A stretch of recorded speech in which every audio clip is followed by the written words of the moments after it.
Hey everyone, good evening। आप लोगों को मेरा वीडियो आई एम सॉरी दिख रहा है? I am really sorry, excuse me. Audio video दोनों ठीक तरीके से दिख रहे हैं? नमस्कार नमस्कार नमस्कार नमस्कार जी, नमस्कार। कैसे हैं आप सब लोग? कैसे हैं आप सब लोग?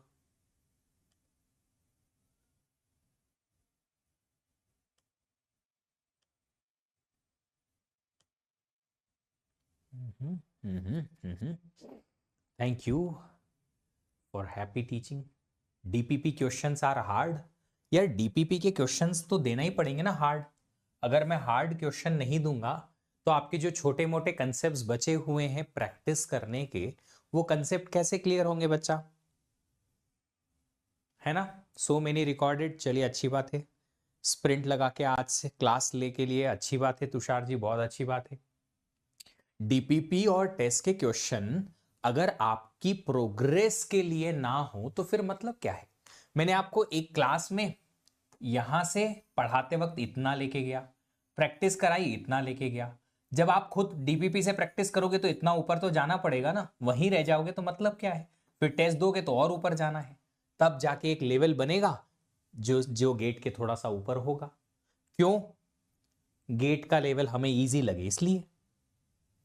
ये है मोटिव डीपीपी और टेस्ट का। सिंपल सी बात है।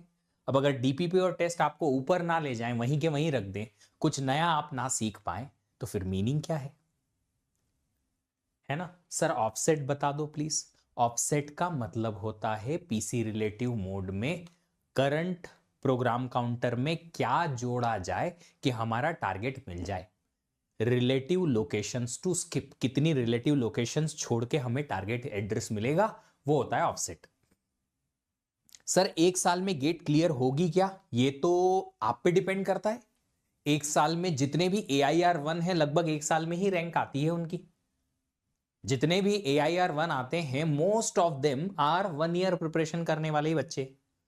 रियली एंजॉयड, बहुत अच्छी बात है। देखो कल जो हमने एड्रेसिंग मोड पढ़े हैं उन सब की डेफिनेशन जो है वो आपने क्लियर कट समझ ली है सारी। नंबर ऑफ रिलेटिव लोकेशंस, हाँ या क्या आगे भी टाइप करो।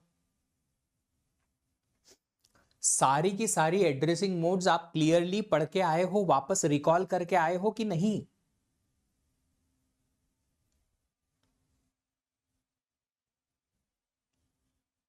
क्योंकि आज हम उनसे रिलेटेड कुछ कुछ चीजें देखने वाले हैं। ऑटो इंक्रीमेंट वाला फिर से समझा दीजिए।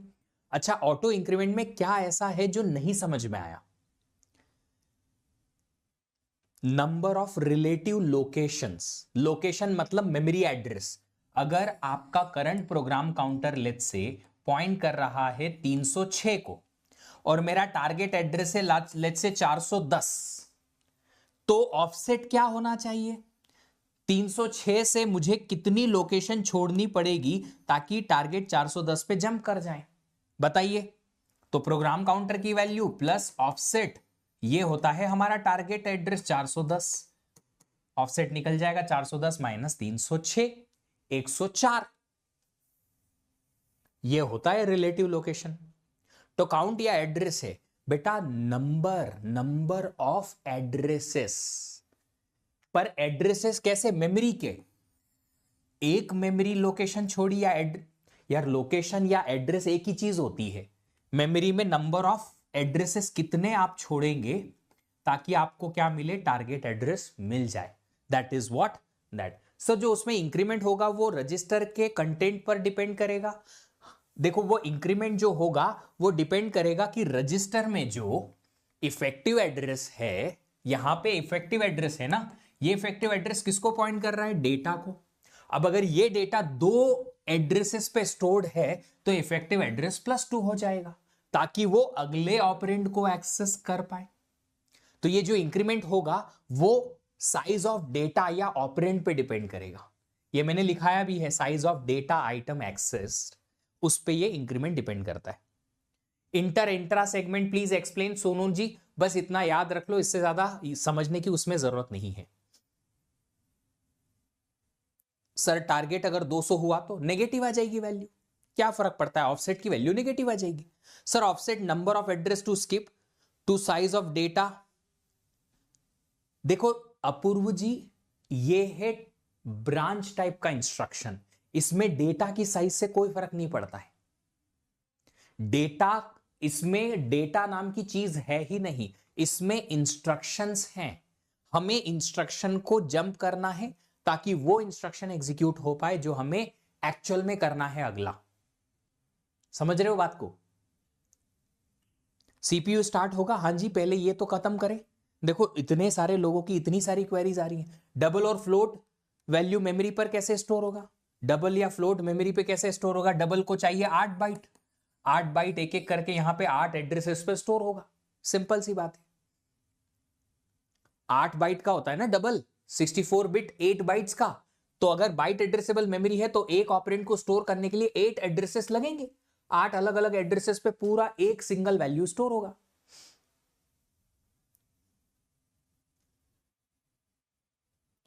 Address plus number of address to skip, but number of address to skip depend on instruction size. बिल्कुल सही बात है, इंस्ट्रक्शन की साइज पे डिपेंड करेगा नंबर ऑफ एड्रेस कितने स्किप करने हैं, 100% करेगा। ये हमने कल भी देखा है, आज क्वेश्चन भी सॉल्व करेंगे। सर एड्रेसिंग पे एक प्रैक्टिस सेशन रखिए। एड्रेसिंग किस चीज की? मेमोरी के एड्रेसिंग की, या एड्रेसिंग मोड पे? एड्रेसिंग मोड पे तो आज क्वेश्चन सॉल्व करेंगे हम।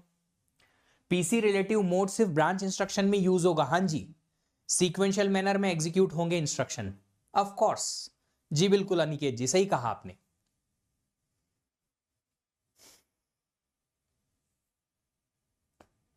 अरे एड्रेसिंग मोड पे क्वेश्चन प्रैक्टिस ही कहां की है अभी हमने? आज करेंगे, टाइम आया है आज।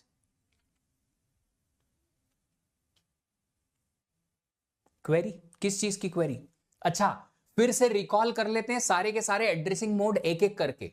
ये काम वैसे आपका है, आपको अपने घर पे करना चाहिए था, क्योंकि यहां पे हम जब चीज पढ़ते हैं तो हम चाहेंगे कि हम आगे बढ़ें, वहीं वहीं ना अटक जाएं।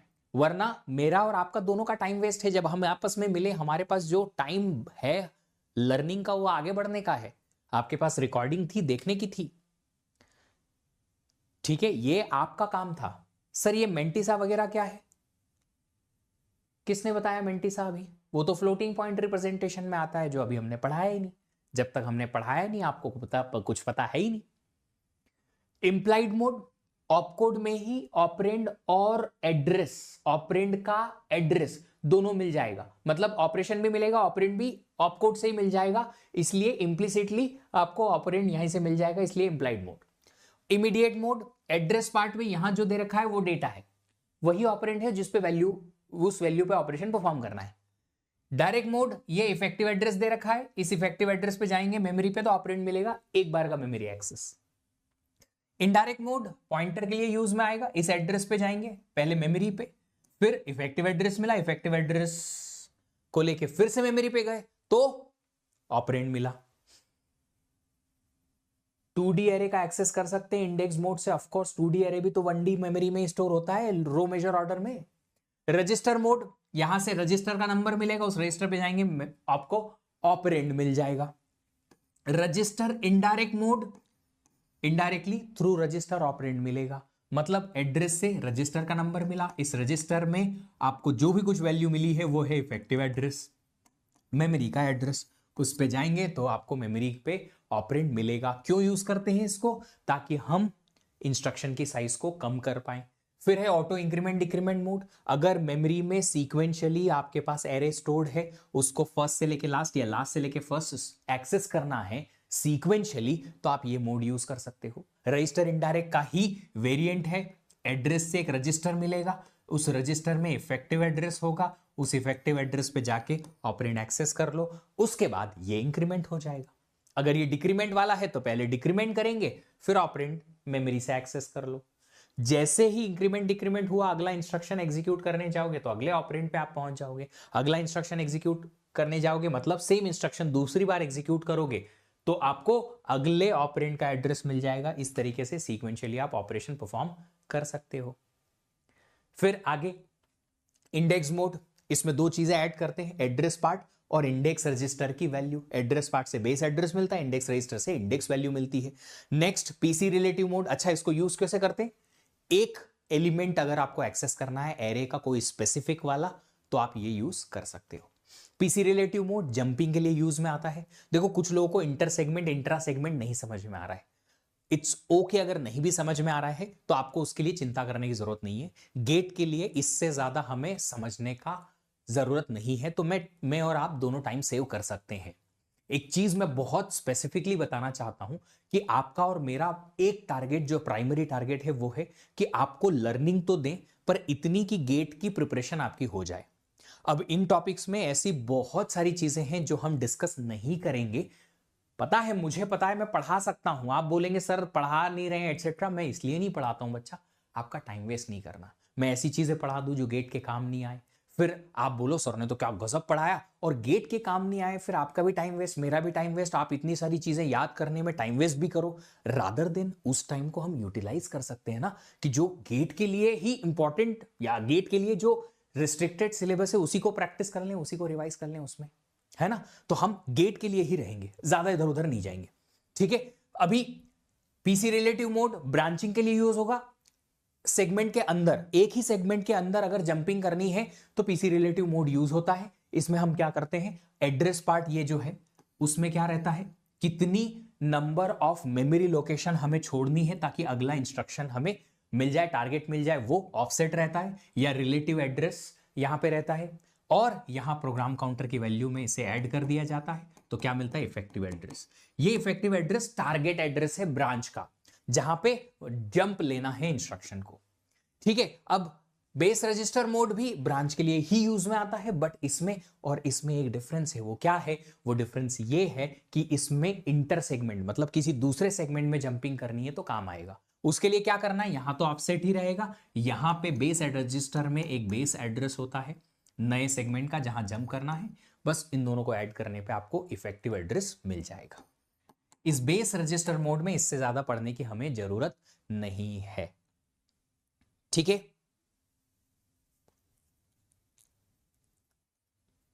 चलिए अब बात करते हैं एक एग्जाम्पल की। सारे जितने एड्रेसिंग मोड हैं, ऑलमोस्ट एक आध दो को छोड़ के ऑलमोस्ट सारे एड्रेसिंग मोड आपको इससे समझ में आ जाएंगे। Everything you will understand through this.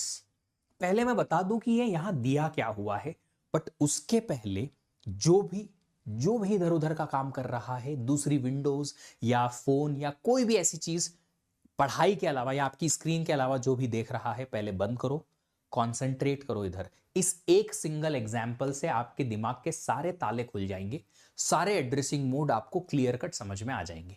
But उसके लिए मेरा सबसे अनुरोध है, रिक्वेस्ट है, या आप मान लो तो धमकी दे समझ लो, मैंने आपको धमकी दी है कि इधर देख ले, इधर देख ले, चलो और कंसंट्रेट करो, है ना, समझो एग्जैक्टली है क्या।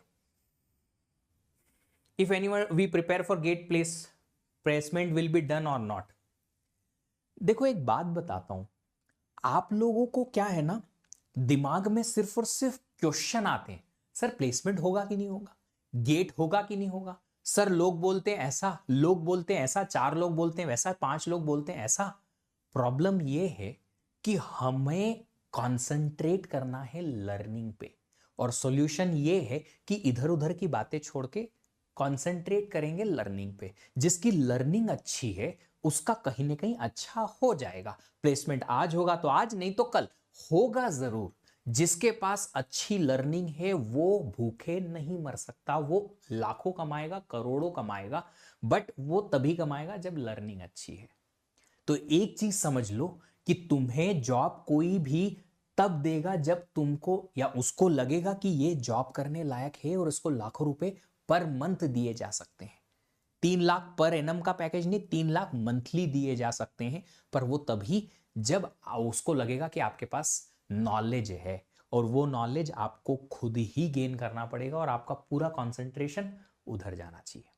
और सबसे अच्छी बात यह है कि गेट प्रिपरेशन में नॉलेज मिलता है और बहुत अच्छा मिलता है। मैं आपके सामने एक एग्जांपल हूं, मैंने प्लेसमेंट के लिए टेक्निकली कुछ भी नहीं पढ़ा, 2 दिन पहले हमें बताया गया कि प्लेसमेंट हो रहा है, वो भी पूल कैंपस। 12 कॉलेजेस के 1500 बच्चों को एक साथ इकट्ठा कराया गया, 5 अलग अलग राउंड, गेट टाइप का रिटन टेस्ट, फिर कोडिंग टेस्ट, फिर इंटरव्यू टेक्निकल वाला, फिर इंटरव्यू प्रोग्रामिंग वाला, और 5वां HR इंटरव्यू जिसमें पजल्स और कुछ कुछ ट्रिकी क्वेश्चन पूछे। ये सब क्रैक हुए हैं मेरे, और 1500 बच्चों में से 10 बच्चों में एक बच्चा मैं था, और सिर्फ इसलिए क्योंकि गेट की प्रिपरेशन में मैंने सब सीखा था, कुछ भी अलग नहीं था। अब और कोई डाउट नहीं आना इससे रिलेटेड। सुनो, है ना? हाँ यार अपूर्व, मेरे घर में मस्त मशीन चल रही है, कल तुम भी आ जाना, एक आध 2 पेटी भर भर के ऐसे करके लेके जाना। सुनो, अभी कंसंट्रेट करो, सारे एड्रेसिंग मोड समझेंगे। ये है मेमोरी जिसमें कुछ कुछ चीजें दे रखी हैं। ये एड्रेसेस है मेमोरी के। एड्रेस नंबर 200 पे एक इंस्ट्रक्शन रखा हुआ है। आप देखो, इमेजिन करो, एक इंस्ट्रक्शन जो पूरा है वो कुछ इस तरीके से दिखता है। इंस्ट्रक्शन में ऑपकोड है, मोड है और एड्रेस है। ये है एक इंस्ट्रक्शन, ऐसा दिखता है। ये देखो, ये एक इंस्ट्रक्शन, ऑपकोड, मोड और एड्रेस। अब आप समझ सकते हो कि इंस्ट्रक्शन जो एक सिंगल था वो एक एड्रेस 200 पे पूरा पूरा समा नहीं पाया, क्योंकि इंस्ट्रक्शन बड़ा था, एक एड्रेस पे आया नहीं। तो हमने ऑपकोड और मोड पार्ट जो 2 फील्ड थी उसको तो एड्रेस 200 पे रख दिया, और एड्रेस पार्ट जो इंस्ट्रक्शन का था उसको एड्रेस 200 पे रख दिया। इतना ठीक है ना? इतना ठीक है? ठीक है, चलिए अब आगे बढ़ते हैं। एड्रेस 500 आ गया। अब क्या करेंगे?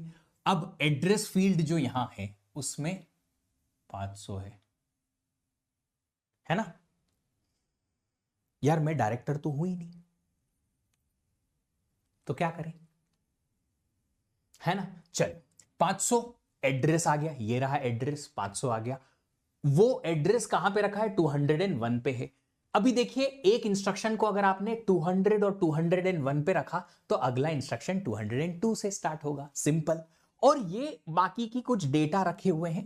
399 पे एक डेटा है 450, 400 एड्रेस पे एक डेटा है 700, 500 पे है 800, 600 पे 900, कुछ 702 पे भी कुछ डेटा है, 800 पे भी कुछ है 300। ये बहुत सारे अलग अलग एड्रेस पे अलग अलग कंटेंट हमें दे रखा है ना? अब सुनिएगा जरा। सर मैं कुछ इशू के कारण पिछली क्लास नहीं कर पाया, आज का नहीं समझ में आएगा कुछ भी, पिछली क्लास पढ़नी पड़ेगी। देखो, ये कुछ रजिस्टर्स हैं हमारे पास यहां पे, सम रजिस्टर्स आर देयर। क्या क्या रजिस्टर्स हैं? एक प्रोग्राम काउंटर है जिसकी वैल्यू 200 है, एक रजिस्टर R500 है, रजिस्टर का नंबर 500 नंबर है, थोड़ा स्पेसिफिक नंबर इसलिए लिया क्योंकि मेरे को जरूरत थी इसकी। तो एक रजिस्टर है 500, जैसे R1 होता है, R2 होता है, R3 होता है, ऐसे R500 जिसमें वैल्यू है 400। Register number R500 general purpose register और उसमें वैल्यू है 400।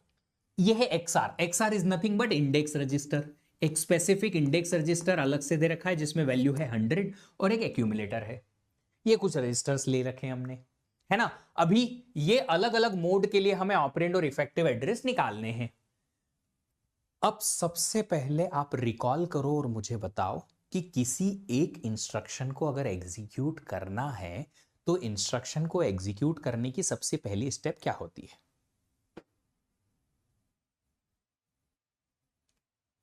मेन मेमोरी कब चलेगा? मेन मेमोरी बेटा आईओ ऑर्गेनाइजेशन के बाद आएगा। पहले सीपीयू पढ़ेंगे, कंट्रोल यूनिट, आईओ ऑर्गेनाइजेशन, उसके बाद मेन मेमोरी। बताओ बताओ, इंस्ट्रक्शन को एग्जीक्यूट करने की सबसे पहली स्टेप क्या होती है? इंस्ट्रक्शन साइकिल की पहली स्टेप होती है इंस्ट्रक्शन फेच।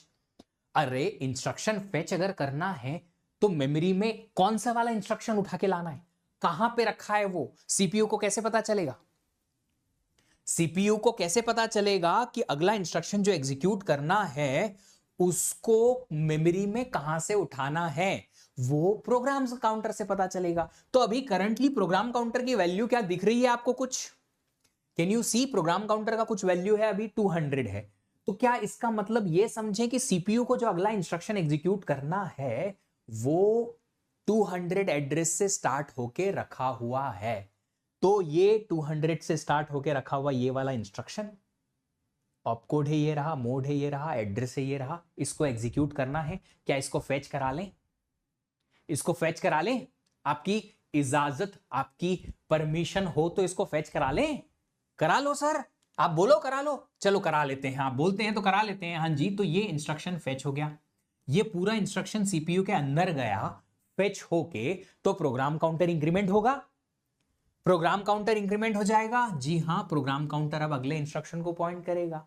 अब करंट इंस्ट्रक्शन सर 2 एड्रेस पे रखा हुआ है।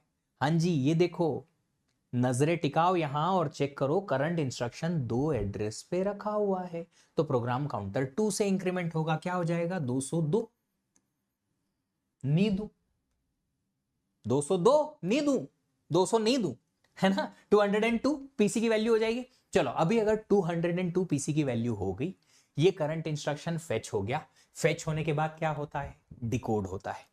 डिकोड होने पे अज्यूमिंग कि इस ऑपकोड में कुछ तो आया, इस ऑपकोड में कुछ तो ऑपरेशन आया, ठीक है। आगे आप क्या करेंगे?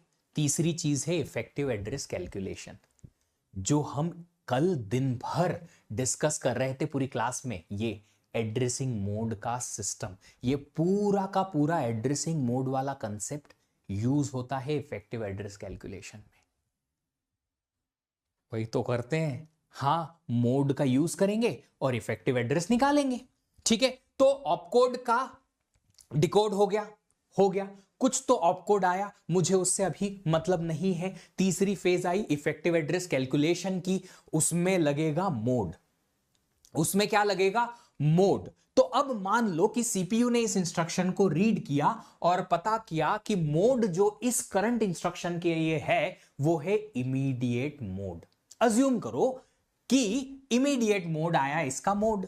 इस मोड को समझ के इमीडिएट मोड अगर पता चलता है सीपीयू को, तो इमीडिएट मोड की डेफिनेशन के हिसाब से एड्रेस पार्ट में, ये एड्रेस पार्ट में जो इस इंस्ट्रक्शन के दे रखा है 500, ये क्या है? एड्रेस पार्ट में जो 500 दे रखा है वो क्या है? उसको कैसे ट्रीट करेंगे? 500 को कैसे ट्रीट करेंगे? इमीडिएट मोड की डेफिनेशन दिमाग में होनी चाहिए। बिना दिमाग लगाए यहां काम करोगे तो पक्का फेल होगे, जीरो लाओगे, माइनस में भी मार्क आ जाएंगे। दिमाग लगाना पड़ेगा, और भगवान ने दिया, सबको दिया, बस यही बात है कि सही डायरेक्शन में नहीं लगता। लगाओ। इमीडिएट मोड की डेफिनेशन रिकॉल करो, बोलता है कि सर 500 जो ये वैल्यू दे रखी थी, ये 500 ऑपरेंड है, ऑपरेंड, इस 500 पे ही ऑपरेशन परफॉर्म करना है, तो ये ऑपरेंड वैल्यू है। क्या है? ऑपरेंड। अरे इमीडिएट मोड है, इंप्लाइड मोड नहीं, रागनी यादव जी। अब आप बोलोगे सर सबके नाम के पीछे जी लगाते हैं, मूवी नहीं देखी तुमने? पार्ले जी, हाँ जी, बिस्किट के नाम के पीछे जी लगता है, तुम तो इंसान हो, तुम्हारे नाम के पीछे जी तो लगाना बनता है। 500 क्या है? इमीडिएट मोड के हिसाब से डेफिनेशन कहती है कि भैया इस एड्रेस पार्ट में जो दे रखा है वो ऑपरेंड ही है, तो लगा दो भैया, ऑपरेंड की वैल्यू 500 लिख दो। अगर मोड इमीडिएट मोड आता हो तो ऑपरेंड क्या आता? 500। अच्छा एक बात बताओ, क्या 500 ये जो वैल्यू है एड्रेस पार्ट की, ये मेमोरी में किसी एड्रेस पे रखी है क्या? हाँ, कौन से एड्रेस पे? 201 पे। तो क्या मैं लिख दूं जिस एड्रेस पे ये 500 रखा था वो उसका इफेक्टिव एड्रेस होगा 201? पूछेगा कोई, तो पूछेगा सर ये 201 कहां से आया? इफेक्टिव एड्रेस की डेफिनेशन रिकॉल करो। इफेक्टिव एड्रेस कहता है एड्रेस ऑफ ऑपरेंड। आपने एड्रेस एक्सेप्ट कर लिया, क्या एक्सेप्ट कर लिया? ऑपरेंड एक्सेप्ट कर लिया 500 की। हाँ सर 500 ऑपरेंड तो है, पर 500 ऑपरेंड मेमोरी में कहीं रखा है, यहां रखा था सर, तो उसका एड्रेस हमने मान लिया, ये रहा 201। उसमें कोई तकलीफ?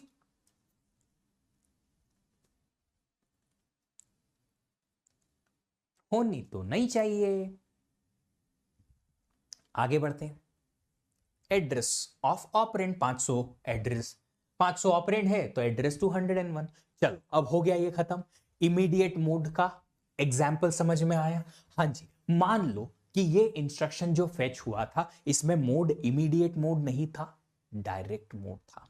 अगर इसमें मोड डायरेक्ट मोड था तो डायरेक्ट मोड अगर होता तो क्या होता? डायरेक्ट मोड होता तो क्या होता? डायरेक्ट मोड में एड्रेस पार्ट में सर जो दे रखा होता है वो इफेक्टिव एड्रेस होता है। ये डेफिनेशन है बाबू, डेफिनेशन है। तो इफेक्टिव एड्रेस हमें क्या मिलता, इफेक्टिव एड्रेस मिलता सर 500 जो एड्रेस पार्ट में दे रखा है। डेफिनेशन याद रखनी जरूरी है। तो अगर 500 एड्रेस इफेक्टिव एड्रेस है तो एड्रेस 500 पे जाके ऑपरेंड मिलेगा मेमोरी में। Address of operand is effective address. तो 500 एड्रेस पे हमें क्या मिला, वैल्यू 800। तो ये 800 है क्या, ऑपरेंड बन गया। किसके लिए, अगर मोड डायरेक्ट मोड होता उसके लिए। वाह वाह वाह वाह वाह वाह, इतनी बात तो समझ में आ गई सर, बल्ले बल्ले बल्ले, मजा आ गया। अब मान लो डायरेक्ट मोड नहीं है, इनडायरेक्ट मोड होता तो, अगर इसी क्वेश्चन में इनडायरेक्ट मोड होता मोड, तो हमें 500 एड्रेस जो मिलता वो इफेक्टिव एड्रेस नहीं मिलता, एड्रेस ऑफ इफेक्टिव एड्रेस मिलता। तो हम पहले 500 को लेके जाते, यहां एड्रेस 800 मिलता, ये इफेक्टिव एड्रेस बनता, और उस एड्रेस पे जाके 800 पे जाके आपको ऑपरेंड मिल जाता 300। इनडायरेक्टली ऑपरेंड मिल गया भैया। क्लियर है। ये सिर्फ और सिर्फ एक एग्जाम्पल है। इस एग्जाम्पल के थ्रू मैं कोशिश कर रहा हूं कि सारी एड्रेसिंग मोड जो है वो आपके क्लियर हो जाए, और हर एक एड्रेसिंग मोड से ऑपरेंड कैसे मिलेगा वो पता चल जाए। चलिए आगे बढ़ते हैं। आगे है रजिस्टर मोड। रजिस्टर मोड में क्या होता है सर, जो एड्रेस पार्ट में वैल्यू है वो एक रजिस्टर का नंबर है। तो आप मेमोरी पे मत जाओ एड्रेस 500 पे, रजिस्टर पे जाओ, रजिस्टर नंबर 500 पे जाओ, रजिस्टर नंबर 500 पे जाओ। ये रहा रजिस्टर सीपीयू के अंदर 500। इस रजिस्टर नंबर 500 पे जो वैल्यू है वो ऑपरेंड है। रजिस्टर 500 में ऑपरेंड है, तो ऑपरेंड क्या आ गया भैया, 400 आ गया। तो ऑपरेंड लिख दो आप 400, ऑपरेंड आपने लिख दिया 400। इफेक्टिव एड्रेस कुछ नहीं आया। क्यों नहीं आया मैं बता दूं, एक बड़ी इंपॉर्टेंट सी बात वो ये है कि effective address will only be address of memory. अगर किसी मेमोरी के लोकेशन से या एड्रेस से ऑपरेंड मिलता है या मेमोरी एड्रेस मिलता है आपको, तो ही उसे इफेक्टिव एड्रेस कहा जाएगा। अगर कोई रजिस्टर का नंबर पता चलता है कि 500 is a resistor number, register 500, तो आप R500 को एड्रेस नहीं लिखेंगे, वो रजिस्टर का नंबर होता है, उसे एड्रेस नहीं कहते। तो address will always be what, memory का एड्रेस। इफेक्टिव एड्रेस हमेशा मेमोरी का एड्रेस होगा, रजिस्टर का नंबर कभी नहीं होगा। एक छोटा सा कंसेप्ट है, ऐड कर लेना अपनी डिक्शनरी में, अपने नॉलेज की डिक्शनरी में, नॉलेज बेस में ऐड कर लेना। ठीक है, चलिए आगे बढ़ते हैं। अगला एग्जाम्पल देखते हैं, register indirect mode. Register indirect mode कहता है कि सर एड्रेस पार्ट से मिलेगा आपको एक रजिस्टर का नंबर, जाओ उस पे, रजिस्टर नंबर पे आप जाएंगे तो रजिस्टर के नंबर पे ऑपरेंड नहीं मिलेगा। रजिस्टर में रखी वैल्यू जो है वो इफेक्टिव एड्रेस होगी, मेमोरी का एड्रेस होगा। तो रजिस्टर के अंदर 400 रखा है, वो इफेक्टिव एड्रेस हो गया। अब क्या करें, इस एड्रेस पर मेमोरी पे जाओ तो ऑपरेंड मिलेगा, ऑपरेंड मिला 700।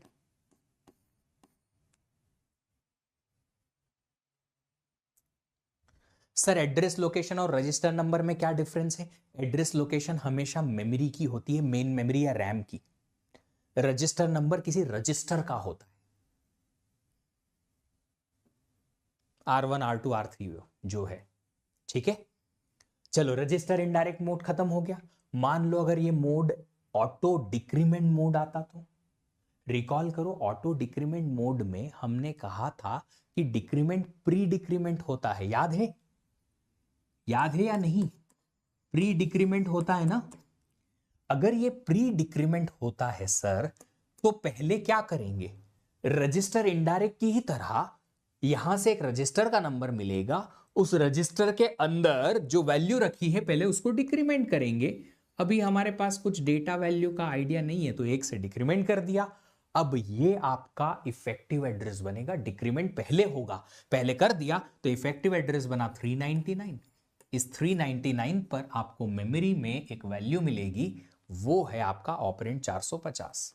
अब आप इसको और कंटिन्यू कर सकते हो, अगला इफेक्टिव एड्रेस 398 होगा, फिर 397 होगा, फिर 396 होगा, एंड इट विल कंटिन्यू जब तक कि आपको पूरा एरे एक्सेस करने नहीं मिल जाता।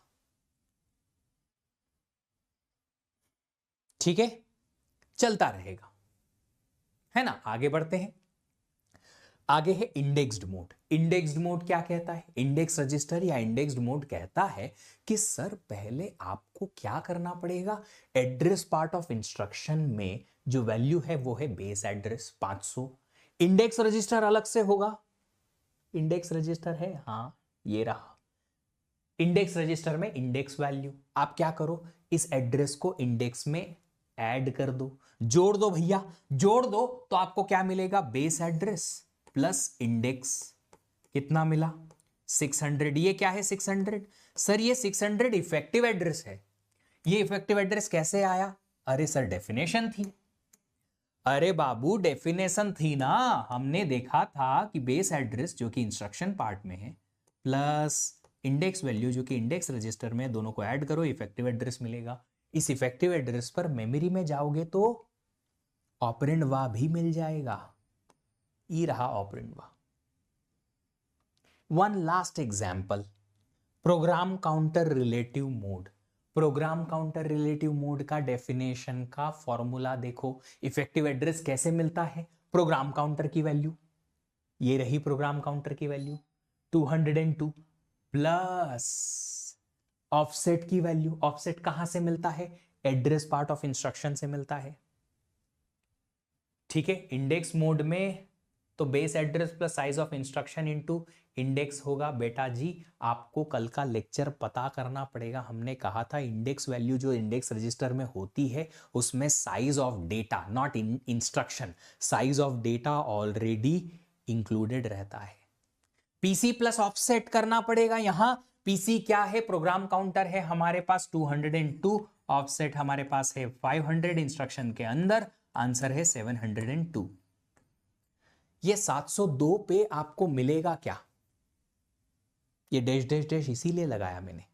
इफेक्टिव एड्रेस 702 तो आ गया प्रोग्राम काउंटर रिलेटिव मोड में, बट उस पे मिलेगा क्या सर, ऑपरेंड थोड़ी मिलेगा, ये तो ब्रांच टाइप का इंस्ट्रक्शन है। यहां तो टारगेट इंस्ट्रक्शन मिलेगा, यहां टारगेट इंस्ट्रक्शन मिलेगा। टारगेट इंस्ट्रक्शन जो है उसमें ऑपरेंड तो है नहीं, तो डैश लगा दिया, ऑपरेंड में कुछ नहीं मिलेगा। Sir repeat index mode once more. Index mode में बेटा डेफिनेशन रिकॉल करो, कुछ भी अलग से नहीं करना है उसमें। डेफिनेशन कहती है कि आप इंडेक्स मोड में पहले एड्रेस पार्ट ऑफ इंस्ट्रक्शन में जो रखा है वो है बेस एड्रेस, एक इंडेक्स रजिस्टर दे रखा है उसमें है इंडेक्स, इन दोनों को ऐड कर दो तो इफेक्टिव एड्रेस मिल जाएगा। एड्रेस पार्ट ऑफ इंस्ट्रक्शन में 500, इंडेक्स रजिस्टर में 100, इन दोनों को ऐड किया, इफेक्टिव एड्रेस मिला 600। बस यही करना था।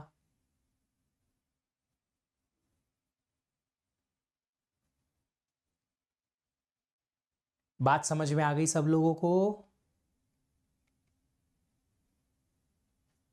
Relative address is nothing but the offset.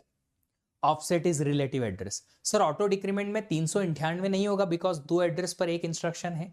Yashvardhan जी आप ये बताइए कि अगर इंस्ट्रक्शन का साइज 2 बाइट का है तो उस इंस्ट्रक्शन से अगर मैं कैरेक्टर एक्सेस करने की कोशिश करता हूं तो क्या कैरेक्टर का साइज भी 2 बाइट का होगा? नहीं ना। इंस्ट्रक्शन का साइज 2 बाइट का है, बट जो डेटा हम एक्सेस करना चाहते हैं वो 2 बाइट, 4 बाइट, 8 बाइट, कितने का भी हो सकता है। Data is different, instruction is different. Register indirect mode या फिर ऑटो इंक्रीमेंट डिक्रीमेंट मोड से हम एलिमेंट्स एक्सेस करते हैं, data, integer, character, float, double, इस टाइप की वैल्यूज। इंस्ट्रक्शन का साइज और इन डेटा की साइज अलग अलग हो सकती है। सर हमें कैसे पता चलेगा? तुमको क्या करना पता करके, इंक्रीमेंट डिक्रीमेंट, किस चीज की इंक्रीमेंट की बात कर रहे हो? एड्रेसिंग मोड की। यार तुम्हें एज यूजर क्या मतलब है उससे? तुमने तो प्रोग्राम लिखा, जो आपको प्रोग्राम लिखना था लिख दिया, लूप लगा दिया, एरे एक्सेस कर लिया। इस प्रोग्राम को जब कंपाइलर कन्वर्ट करता है मशीन कोड में तो इन एड्रेसिंग मोड को यूज करके करता है कि जहां पॉइंटर लगा है आपके प्रोग्राम में वहां इनडायरेक्ट मोड लगा लेगा, जहां एरे का एक्सेस सीक्वेंस में लगा है ऑटो इंक्रीमेंट डिक्रीमेंट मोड लगा के इंस्ट्रक्शन बना देगा। बस वही करना है। हमें अपने से कोई मतलब नहीं। सर पीसी रिलेटिव मोड एक बार और बता दीजिए, पीसी रिलेटिव मोड की तुम पहले डेफिनेशन बताओ जीतू बाबू। इंप्लाइड मोड का यहां एग्जाम्पल कैसे आएगा बाबू? यहां एड्रेस पार्ट में इंप्लाइड मोड से रिलेटेड कुछ बात होती है क्या? नहीं ना। जीतू जी, अरे ओ जीतू जी, पहले आप पीसी रिलेटिव मोड का डेफिनेशन बताओ तो हम बात करेंगे।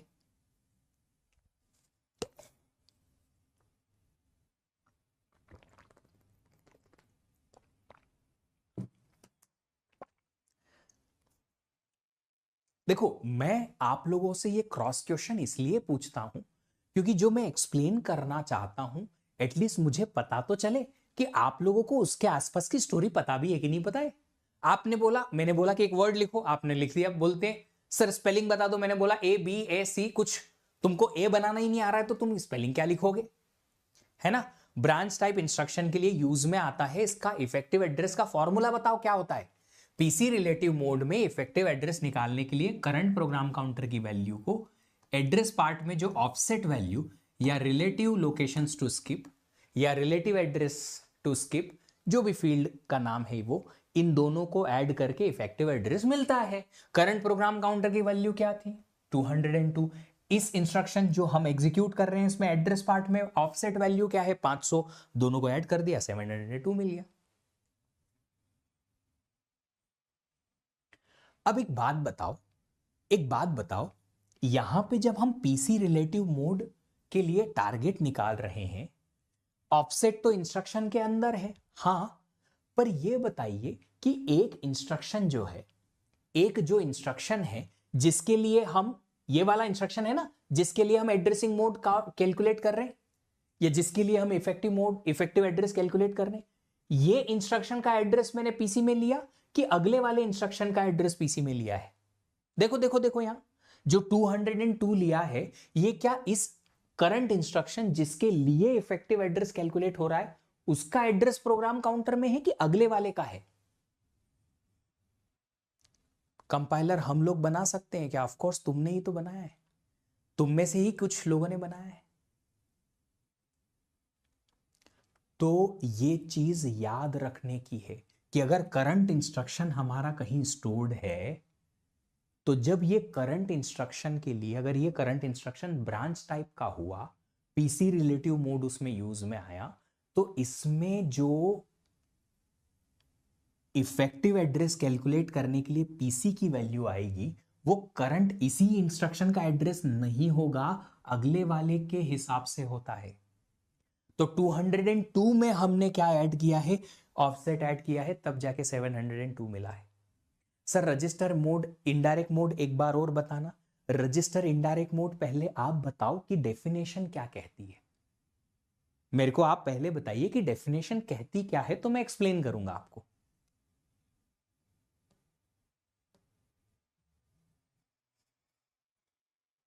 रजिस्टर इनडायरेक्ट मोड की डेफिनेशन कहती है एड्रेस पार्ट में आपको एक रजिस्टर का नंबर मिलेगा। 500 जो है एक रजिस्टर का नंबर है। उस रजिस्टर पे हम गए, क्वेश्चन में ये दे रखा है एक रजिस्टर, ये रहा। इस रजिस्टर में आपको मिलेगा इफेक्टिव एड्रेस। क्या था पहले इफेक्टिव एड्रेस? 400, इसलिए हमने रजिस्टर इनडायरेक्ट में 400 क्या लिया? Effective address. फिर उस एड्रेस पर मेमोरी पे जाओगे तो ऑपरेंड मिलेगा, इफेक्टिव एड्रेस पे ऑपरेंड मिला, इफेक्टिव एड्रेस पे ऑपरेंड मिल गया 700। ये है रजिस्टर इनडायरेक्ट। देखो मैं एक सिंपल सी बात बताता हूं, ये एग्जाम्पल आपके दिमाग में तब घुसेगा जब सारी डेफिनेशन आपके दिमाग में क्लियर होगी। अगर डेफिनेशन में ही लोचा है तो इसमें डबल लोचा है आपके दिमाग में, फिर लोचा है उल्फत हो जाएगा आपके दिमाग में।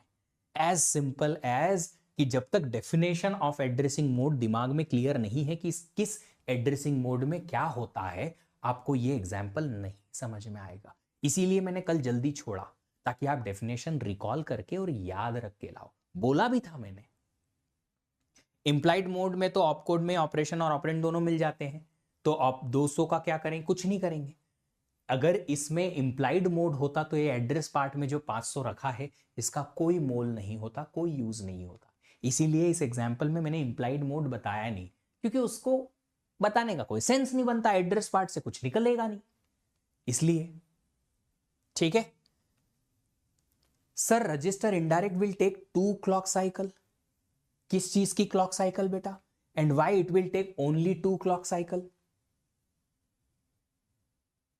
इफेक्टिव एड्रेस मेन मेमोरी का होता है जी बेटा जी। देखो रजिस्टर इनडायरेक्ट जो है वो दो अलग अलग एक्सेस लेता है, कल बताया था, एक बार रजिस्टर का एक्सेस, एक बार मेन मेमोरी का एक्सेस। रजिस्टर के एक्सेस में एक ही क्लॉक लगेगी, किसको पता? चलो मान लो हो भी गया। मेन मेमोरी के एक्सेस में सिर्फ एक ही क्लॉक लगेगी, किसको पता? ये साइकिल क्या होती है? साइकिल क्या होती है मैंने बताया ही नहीं, ये तो ये जो कुरैशी जी हैं बीच में कुछ लेके आए तो हम बात कर रहे हैं।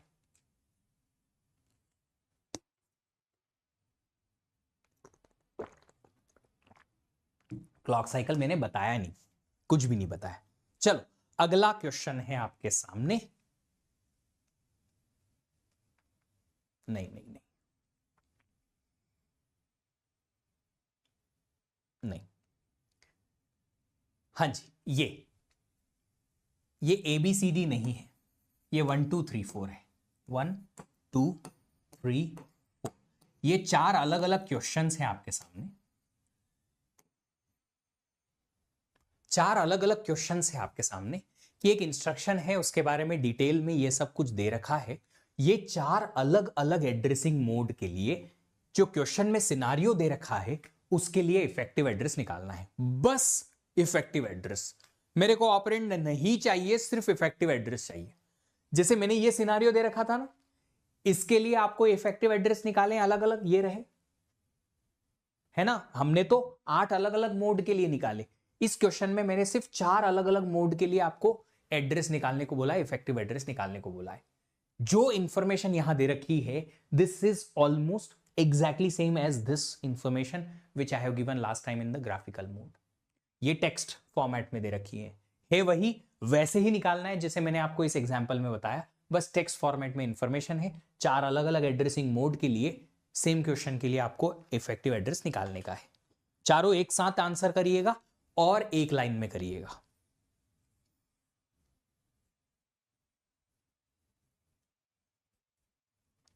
और मैं रियल में आप लोगों से बहुत ज्यादा हैप्पी नहीं हूं आपके परफॉर्मेंसेस से। हैप्पी इस तरीके से कि आप सब लोगों को थोड़े अपने एफर्ट्स बढ़ाने पड़ेंगे। Efforts in the sense of the class efforts जो हैं वो चीजों को समझने में, जो हम क्लास में पढ़ते हैं एक दिन पहले, अगर वो आपको याद नहीं रहेंगे, मैं अगली और 1-2 क्लासेस में शायद रिपीट करूंगा, फिर रिपीट नहीं कर पाऊंगा। सर ये रिपीट कर दो, ये रिपीट कर दो, सर एक बार और समझा दो, एक बार रिवाइज करा दो, मुश्किल है भैया। जो गेट निकालने वाला बच्चा है उसको सेल्फ स्टडी करनी पड़ेगी। मैं तुम्हारे दिमाग के अंदर घुस घुस के ठूस ठूस के नॉलेज नहीं भर पाऊंगा। Until you revise the topic you can not remember it. Ultimately आखिरी में आप ही मेरे पास आएंगे और बोलेंगे सर टॉपिक याद नहीं रह रहे, टेस्ट में टॉपिक याद ही नहीं रहते, नॉलेज कैसे रिटेन करें, टॉपिक को दिमाग में कैसे रिटेन करें। और उसका मेरे पास अभी से लेके आखिरी तक सिर्फ एक ही आंसर होगा, रिवीजन रिवीजन रिवीजन। और तुम ही करोगे रिवीजन, मैं नहीं कर सकता। अगर तुम्हारी एग्जाम मैं दे सकता तो मैं अभी अरबपति होता। लिटरली मैं पैसे लेता हर बार, हर साल एक एग्जाम लिखता गेट की, और करोड़ों रुपए कमाता तुम्हारे बिहाफ पे, मैं एग्जाम लिख सकता था, ऑफ कोर्स लिखता।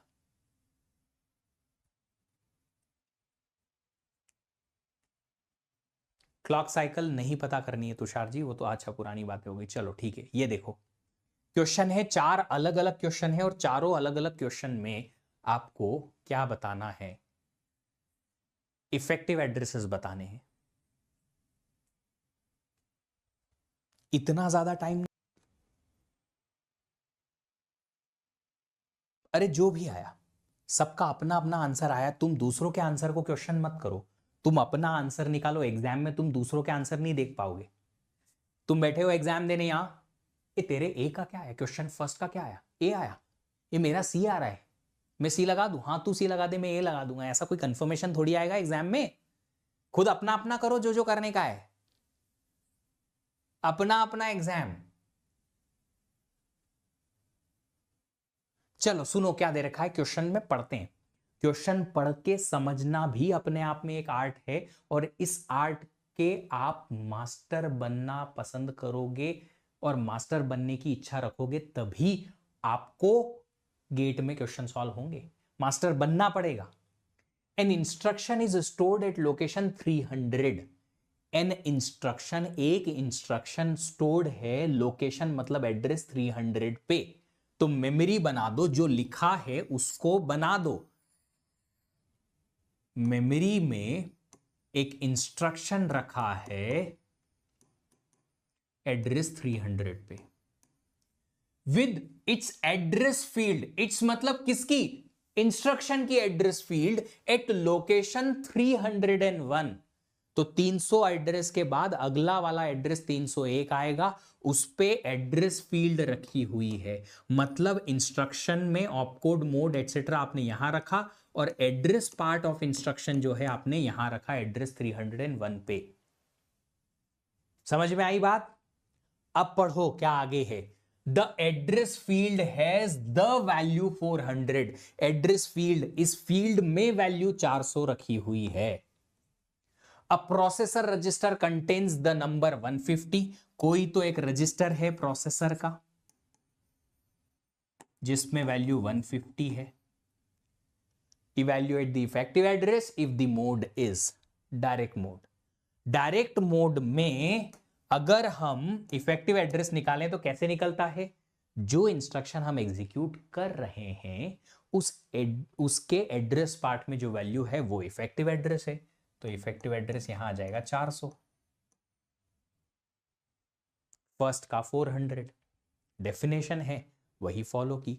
अगर रिलेटिव मोड, चलो इसको सबसे आखिरी में करूंगा, इमीडिएट मोड होता तो, अगर इमीडिएट मोड होता तो सर एड्रेस पार्ट में जो रखा है वो है ऑपरेंड, 400 इज ऑपरेंड। अगर 400 ऑपरेंड है तो 400 जिस एड्रेस पे रखा है वो होगा इफेक्टिव एड्रेस, तो 301 इफेक्टिव एड्रेस हो जाएगा।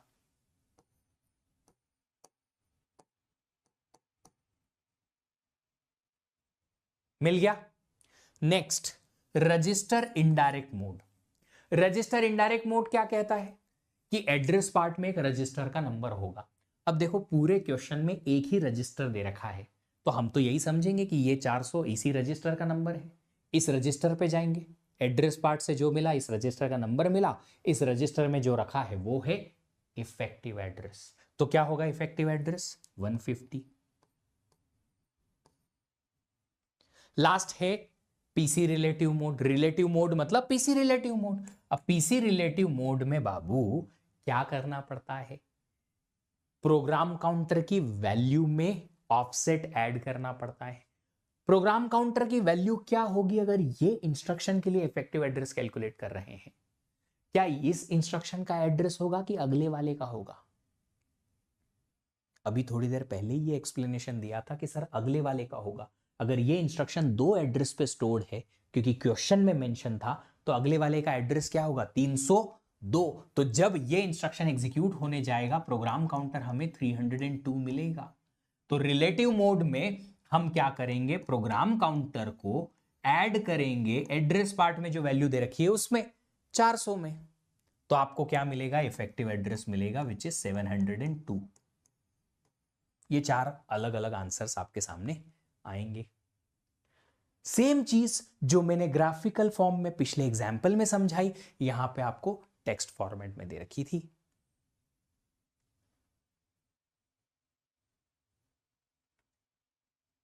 ऑल क्लियर, ऑल डन, आगे बढ़े। Should we go to the next one? बोलो भाई, अगले क्वेश्चन में बढ़े? चलिए अगला क्वेश्चन देखो। पोजीशन इंडिपेंडेंट मोड मैंने बताया था आप लोगों को।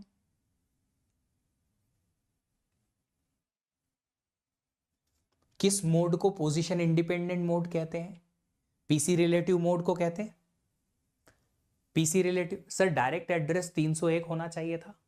कीर्ति जी डायरेक्ट एड्रेस नहीं, डायरेक्ट एड्रेसिंग मोड में आप मुझे बताइए कि डेफिनेशन क्या होती है। कीर्ति जी आप मुझे पहले डायरेक्ट एड्रेसिंग मोड की डेफिनेशन रिकॉल कराओ। तब तक ये क्वेश्चन देखो, कौन सा ऐसा एड्रेसिंग मोड है जो कि मोस्ट सूटेबल है पोजीशन इंडिपेंडेंट कोड लिखने के? आंसर इज ये रिलेटिव मोड, है ना। चलिए, ये एक क्वेश्चन है जो आपको पॉइंट के थ्रू लिख के रखना है। ऐसा कौन सा एड्रेसिंग मोड है जिसमें आप प्रोग्राम की लोकेशन अगर रन टाइम पे बदल दो, कि पहले प्रोग्राम रखा था स्टार्टिंग फ्रॉम 1000 एड्रेस, अब कहीं और एड्रेस पे जाके रखा हुआ है, तो भी उस एड्रेसिंग मोड की वजह से कोई चेंज नहीं करना पड़ेगा हमारे प्रोग्राम में। अगर ऐसा आता है तो दो ऐसे एड्रेसिंग मोड हैं जिनका नाम है, जो ब्रांच वाले हैं दोनों। कौन कौन से ब्रांच वाले? पीसी रिलेटिव और बेस रजिस्टर वाले। पीसी रिलेटिव और बेस रजिस्टर। तो ऐसे एड्रेसिंग मोड जो कि रिलोकेशन ऑफ व्हाट? प्रोग्राम का रिलोकेशन, मतलब प्रोग्राम का एड्रेस चेंज कर दो। मेमोरी में पहले इंस्ट्रक्शन रखा था एड्रेस 1000 से स्टार्ट होके, अब उसकी लोकेशन चेंज हो गई, वो 2000 से स्टार्ट होके रखा है प्रोग्राम मेन मेमोरी के अंदर। अगर लोकेशन चेंज भी हो गई तो भी हमें कोड में कोई चेंज नहीं करना, इंस्ट्रक्शंस में कोई चेंज नहीं।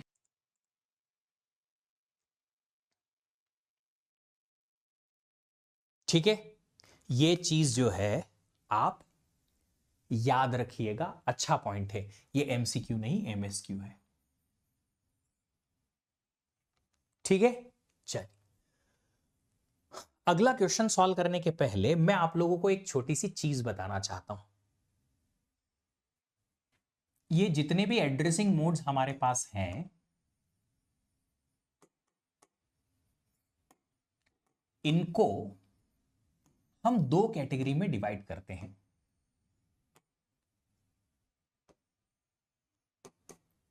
एक होते हैं, क्यों भाई डबल डबल क्यों, हमने नहीं मांगी। एक होते हैं कंप्यूटेबल एड्रेसिंग मोड्स और दूसरा होते हैं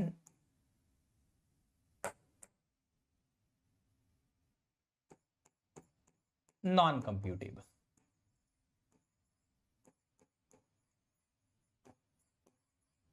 मतलब क्या है? कंप्यूटेबल का मतलब है, देखो डेफिनेशन समझा करो, डेफिनेशन जो है वो समझा करो। अगर डेफिनेशन नहीं समझते हो तो खाली एक एक वर्ड से समझ नहीं आएगा चीजें। पूरी डेफिनेशन क्लियर कट होनी चाहिए कि क्या करने के लिए हम क्या कर रहे हैं। सर कंप्यूटेबल मतलब, सर कंप्यूटेबल मतलब कंप्यूटेशन लगती है। कंप्यूटेबल का जनरल मतलब होता है कंप्यूटेशन लगती है, पर किसके लिए? गेट एग्जाम क्रैक करने के लिए लगती है, पर क्या ये डेफिनेशन है? नहीं। कंप्यूटेबल का मतलब है इफेक्टिव एड्रेस कैलकुलेट करने के लिए कोई कंप्यूटेशन अगर लगे तो उसे बोलते हैं ऐसा एड्रेसिंग मोड जो कंप्यूटेबल टाइप का है। मेरा नाम विश्वदीप गोठी, विश्वदीप गोठी मेरा पूरा नाम। कंप्यूटेबल एड्रेसिंग मोड वो एड्रेसिंग मोड हैं जिनके लिए computation is needed to calculate what, लिख देता हूं वरना तुम भूल जाओगे, टू कैलकुलेट इफेक्टिव एड्रेस। अब बताओ कि कौन कौन से ऐसे एड्रेसिंग मोड हमने देखे जिनमें इफेक्टिव एड्रेस निकालने के लिए कोई कंप्यूटेशन करनी पड़ी। कंप्यूटेशन मतलब increment, decrement, addition, subtraction, multiplication, ऐसा कुछ कंप्यूटेशन हमने किए। तो सबसे पहले हमारे पास आया था ऑटो इंक्रीमेंट डिक्रीमेंट मोड।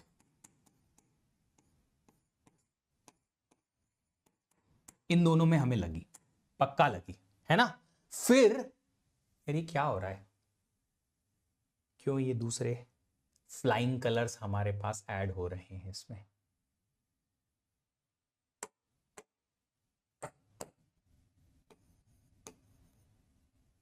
हाँ जी, दूसरा इंडेक्स मोड आया। इंडेक्स मोड में भी यस सर एडिशन का कंप्यूटेशन लगा। फिर पीसी रिलेटिव मोड में भी कंप्यूटेशन लगा।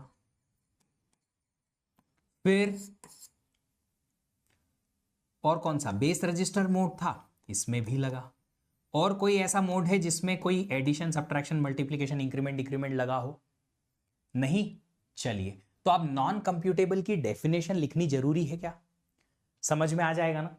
नॉन कंप्यूटेबल में डेफिनेशन समझ में आ जाएगी ना कि कंप्यूटेशन की जरूरत नहीं है इफेक्टिव एड्रेस निकालने के लिए, है ना? सर आप पेन का राइटिंग वेट बढ़ा दो।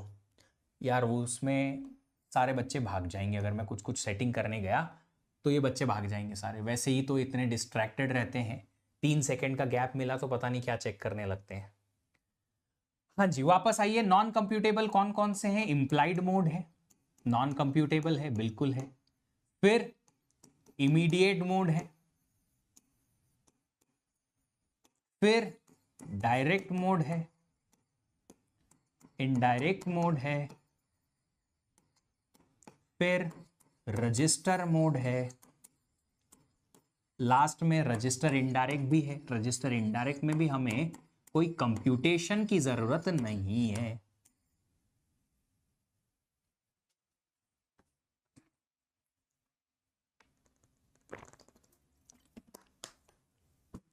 बीरेंद्र कुमार बाबू, गुड मॉर्निंग। खुली नींद खुली? हाँ जी, सिंपल सी चीज थी। तो एडिशन, सब्ट्रैक्शन या कुछ कंप्यूटेशन अगर चाहिए, इन 4 एड्रेसिंग मोड में लगेगा। बाकी इनमें कोई भी एड्रेसिंग मोड नहीं लगेगा, कंप्यूटेशन नहीं लगेगा। कंप्यूटेशन नहीं लगेगा किस चीज के लिए? इफेक्टिव एड्रेस निकालने के लिए, है ना? यही टॉपिक आज हुआ कॉलेज में, बहुत अच्छी बात है। अच्छा, एक चीज और, इनमें से कितने ऐसे एड्रेसिंग मोड हैं जो ब्रांच के लिए यूज में आते हैं?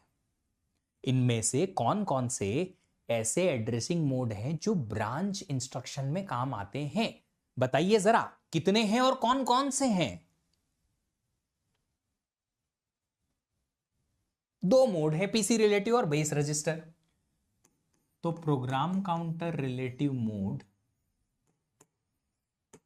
और बेस रजिस्टर मोड जो है,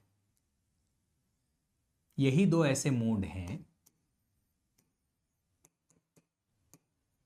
यूज्ड फॉर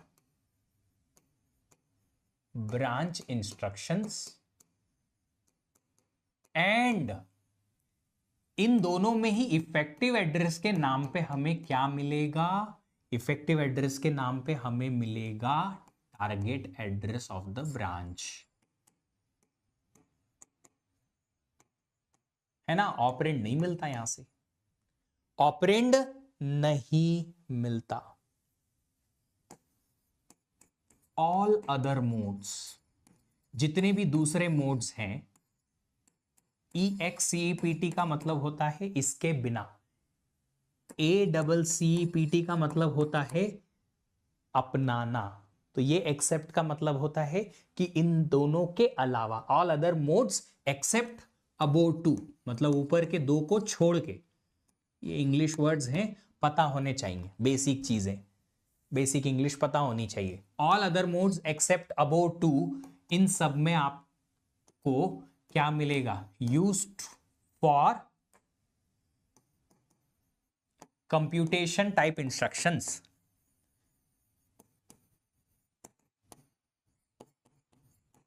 जिसमें कि आपको दे ईदर प्रोवाइड इफेक्टिव एड्रेस और ऑपरेंड। या तो आपको इफेक्टिव एड्रेस मिल जाएगा, ऑपरेंड का एड्रेस कहे कैसे करके, कैसे न कैसे करके, या फिर ऑपरेंड ही डायरेक्टली मिल जाएगा। ठीक है? Is that fine? किस टाइप के इंस्ट्रक्शन के लिए यूज होते हैं? कंप्यूटेशनल इंस्ट्रक्शन के लिए ये बाकी के सब मोड यूज होते हैं, क्योंकि इनमें ऑपरेंड मिलता है डायरेक्टली, या फिर इफेक्टिव एड्रेस मिल जाता है कैसे कैसे करके, ताकि हम ऑपरेंड पाएं।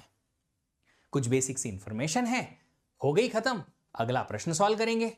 ये रहा अगला प्रश्न। इस क्वेश्चन में भी 2 क्वेश्चंस हैं आपके पास, 2 अलग अलग क्वेश्चन हैं, 2 अलग अलग क्वेश्चंस जो हैं आपको सॉल्व करने हैं। इस क्वेश्चन में एक आंसर आएगा, एक वैल्यू, इसमें 3 अलग अलग वैल्यूज पूछी गई हैं। करो ट्राई, पढ़ो समझो, आंसर आ जाए तो मुझे बता देना कि आ गया सर।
हुआ?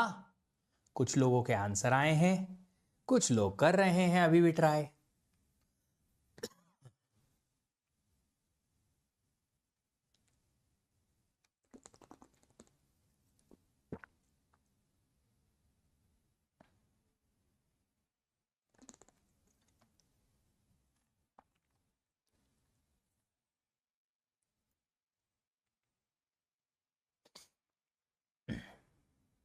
लक्ष्य, आंसर पूछा गया है, क्वेश्चन पूछने नहीं बोला है।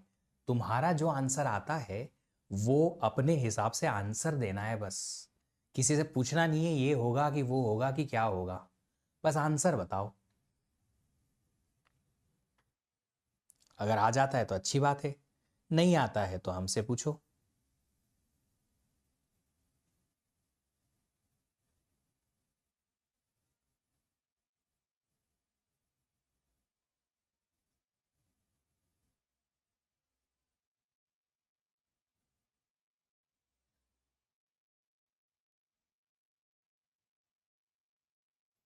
एक मिनट और मिलेगा बस, इससे ज्यादा नहीं।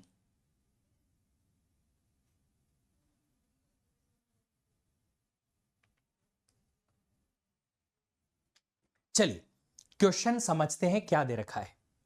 अ relative branch mode, relative mode या ब्रांच मोड टाइप इंस्ट्रक्शन, एक इंस्ट्रक्शन है जिसका टाइप है मोड या एड्रेसिंग मोड। उस इंस्ट्रक्शन में कौन सा है? रिलेटिव टाइप का है।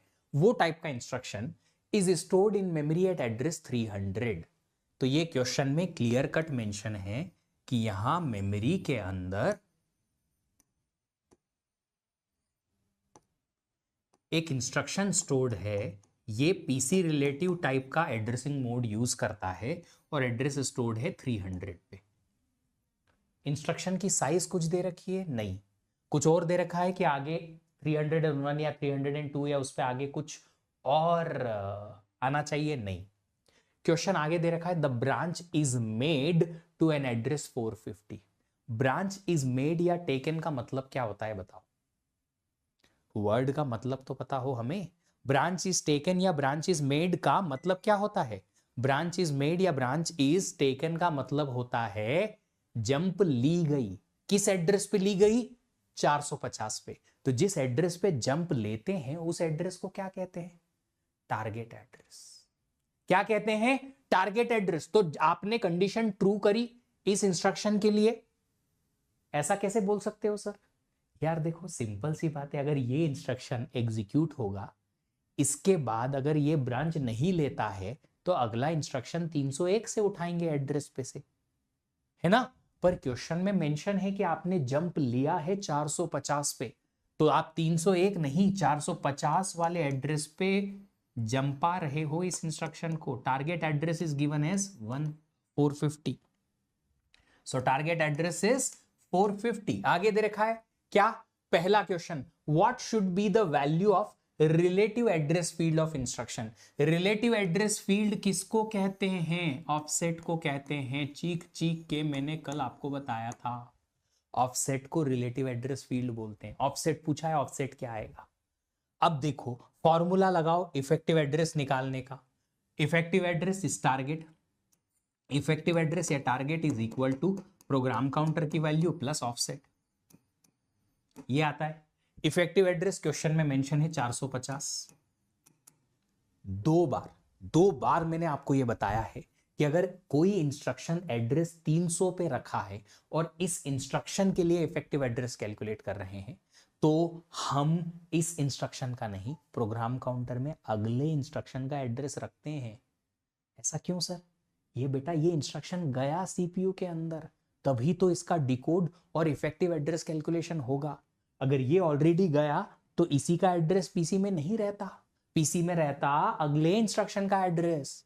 तो अगला इंस्ट्रक्शन कैसा होता, अगला इंस्ट्रक्शन का एड्रेस होता 301, तो पीसी में रहेगा 301। दोबारा मत पूछना। प्लस ऑफसेट, तो क्या रहेगी ऑफसेट की वैल्यू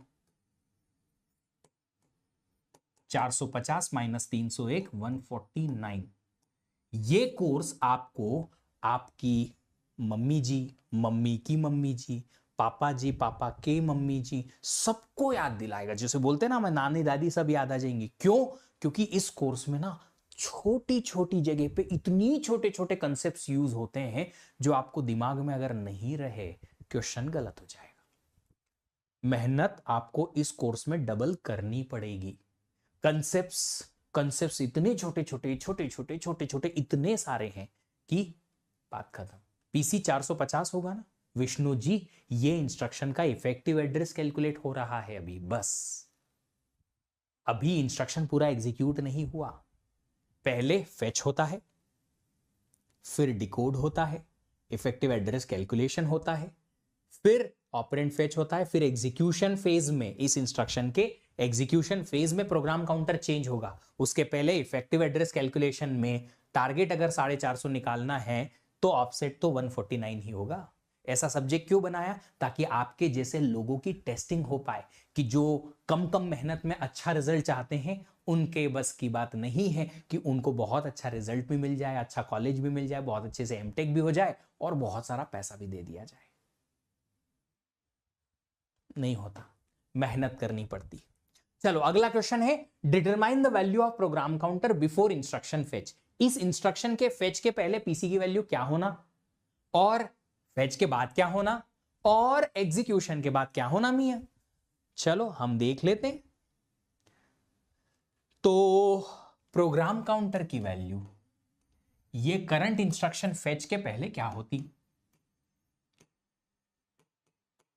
इस इंस्ट्रक्शन को जब तक हमने एग्जीक्यूट करना शुरू नहीं किया उसके पहले इसी इंस्ट्रक्शन का एड्रेस होता, तभी तो ये फेच होता 300।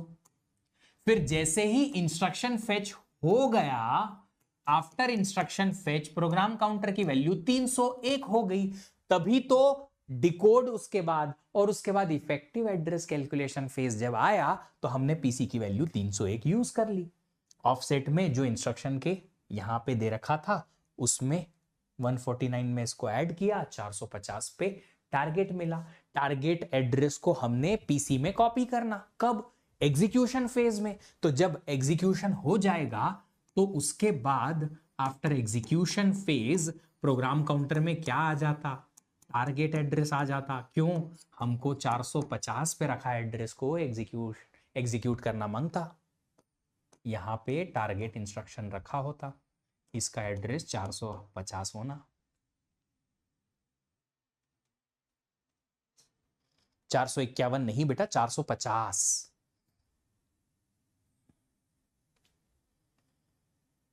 Instruction cycle for branch type instruction, यही exactly instruction cycle for branch type instruction में पीसी की वैल्यू कैसे कैसे बदलती, ये क्वेश्चन समझाता। अभी डीपीपी में और बढ़िया बढ़िया क्वेश्चन आएंगे, मजा आएगा। सब हो गया अच्छे से? ओके। ये जो यहां से लेके यहां तक है ये एक सिंगल इंस्ट्रक्शन है, कुछ ऐसा लिखा है LW R1 20 in bracket R2, ऐसा इंस्ट्रक्शन है ये। इसका मीनिंग जो भी क्वेश्चन में लिखा है देख लो।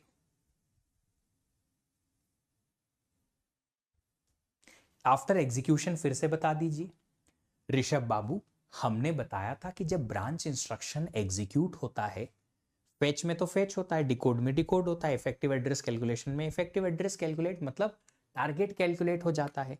एग्जीक्यूशन फेज जब आती है पांचवी वाली, तब कोई एएलयू ऑपरेशन नहीं होता यहां, तब होती है कंडीशन चेक। अगर कंडीशन ट्रू हो जाती है तो फिर प्रोग्राम काउंटर में टारगेट एड्रेस जो निकाला था आपने वो एज इट इज स्टोर हो जाता है। प्रोग्राम काउंटर की वैल्यू टारगेट से अपडेट हो जाती है। यहां इस क्वेश्चन में कंडीशन ट्रू थी क्योंकि इन्होंने क्लियरली लिखा है कि ब्रांच को हमने 450 पे लिया है। कंडीशन ट्रू थी, जंप लेना था, तो प्रोग्राम काउंटर को एग्जीक्यूशन फेज में 450 बनाया गया, तो उसके बाद 450 पीसी में रहेगा। ऑफसेट ऐड नहीं होगा क्या? किसमें ऑफसेट ऐड करेंगे? और ऑफसेट और किसमें ऐड करेंगे? प्रोग्राम काउंटर 301 में ऑफसेट 149 ऐड हुआ है, तब जाके तो इफेक्टिव एड्रेस 450 मिला था जो कि टारगेट एड्रेस था। और अब किसमें और ऑफसेट ऐड करेंगे बेटा? चलो ये क्वेश्चन देखो। अब सीपीयू चैप्टर स्टार्ट ही नहीं हो पाएगा ऐसा लग रहा है मेरे को, जिस तरीके से तुम स्लोली स्लोली काम कर रहे हो। बताओ, बैठा हूं मैं आराम से तुम्हारे पास में, तुम्हारी कमेंट्स देख रहा हूं।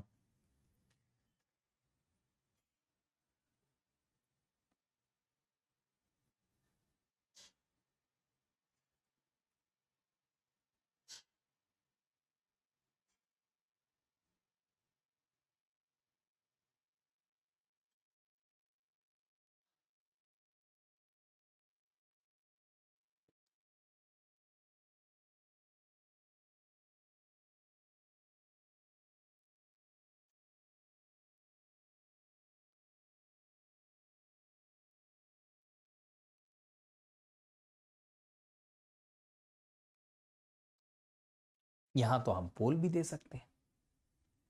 सिंगल चॉइस क्वेश्चन, 150 सेकेंड का पोल।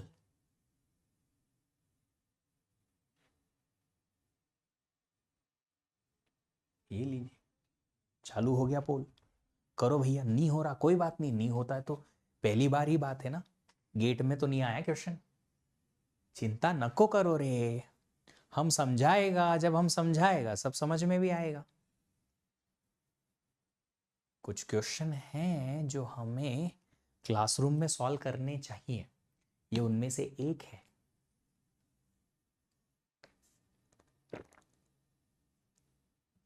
धीरज गुप्ता जी, अगर आपका एमसीए किसी नॉर्मल कॉलेज से है और प्लेसमेंट अच्छा नहीं है तो गेट एग्जाम देके आप एमटेक कर सकते हो अच्छे कॉलेज से, और फिर आप अच्छा पैकेज पा सकते हो। ये है बेनिफिट। एलडब्ल्यू क्या है मुझे भी नहीं पता, और आपको अगर नहीं पता है तो भी ये क्वेश्चन सॉल्व हो जाना चाहिए।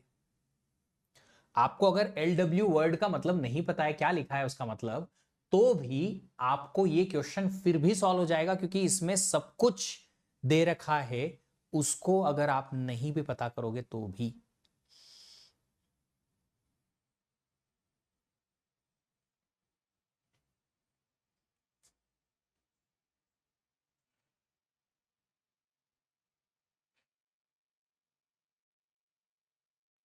नहीं बन रहा कोई बात नहीं, और आधा मिनट है, लोग ट्राई कर रहे हैं।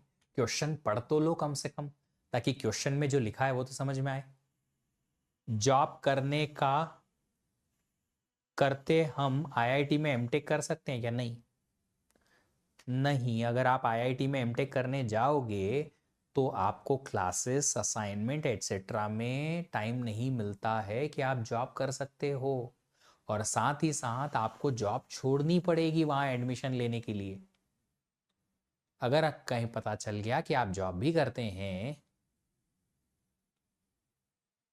तो आपको या तो एमटेक से निकाल देंगे या फिर आपसे बोलेंगे कि जॉब छोड़ के आओ भैया।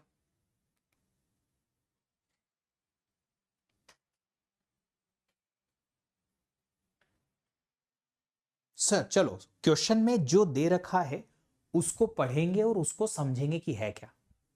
रेगुलर कॉलेज जाना होता है क्या? सर ऑफ कोर्स, जैसे तुम यहाँ कॉलेज जाते हो वैसे रेगुलर कॉलेज ही लगते हैं, क्लासेस लगती हैं हर एक सब्जेक्ट की अलग अलग। Consider a hypothetical processor. Hypothetical मतलब कि इमेजिनरी कोई प्रोसेसर है with an instruction type this. एक काम करते हैं, हम अगले पेज पे इस इंस्ट्रक्शन को ले लेते हैं। कोई एक इंस्ट्रक्शन है LWR1, 20R2, ऐसा कुछ इंस्ट्रक्शन लिखा है। अब ये इंस्ट्रक्शन अगर आपको नहीं समझ में आ रहा है कोई प्रॉब्लम नहीं। क्यों नहीं? क्योंकि यहां पे पूरी चीज एक्सप्लेन की हुई है। विच ड्यूरिंग एग्जीक्यूशन एक प्रोसेसर में एक इंस्ट्रक्शन है ये वाला, जो कि लिखा है, जो इंस्ट्रक्शन ड्यूरिंग एग्जीक्यूशन, ये इंस्ट्रक्शन एग्जीक्यूशन के दौरान क्या करता है, reads a 32 bit word from memory and stores it in 32 bit register R1। अब इस मीनिंग या इस लाइन में इस इंस्ट्रक्शन का पूरा एक्सप्लेनेशन है कि ये इंस्ट्रक्शन जब एग्जीक्यूट होता है तो मेमोरी से 32 बिट का एक वर्ड रीड करके और रजिस्टर में लेके आता है। तो इस इंस्ट्रक्शन का जब एग्जीक्यूशन होगा तो एग्जीक्यूशन में क्या होगा, एग्जीक्यूशन में ये होगा कि ये एग्जीक्यूशन करते टाइम एक word of 32 bits from memory read होता है और ये कहां जाएगा, रजिस्टर में जाएगा। कौन से, R1 रजिस्टर में। मतलब मेमोरी से वर्ड को रीड करके R1 रजिस्टर में कॉपी करना है। ये है इस इंस्ट्रक्शन का मीनिंग। यार सब कुछ अब यहां पे समझ में आ गया। Teachers in IIT will teach like higher than GATE. बहुत अच्छी चीज पूछी है इस बच्चे ने। मैं एक चीज बताना चाहता हूं कि जो मैं आपको ऐसे प्लेट में सर्व कर रहा हूं ना, स्पून फीडिंग कर रहा हूं, हर चीज एक्सप्लेन करता हूं, हर डाउट का एक्सप्लेनेशन देता हूं, गेट में या एमटेक में जब आप तुम जाओगे ना तो तुमसे एक्सपेक्टेड रहेगा कि जो वो समझा रहे हैं तुम्हारे दिमाग में जा रहा है।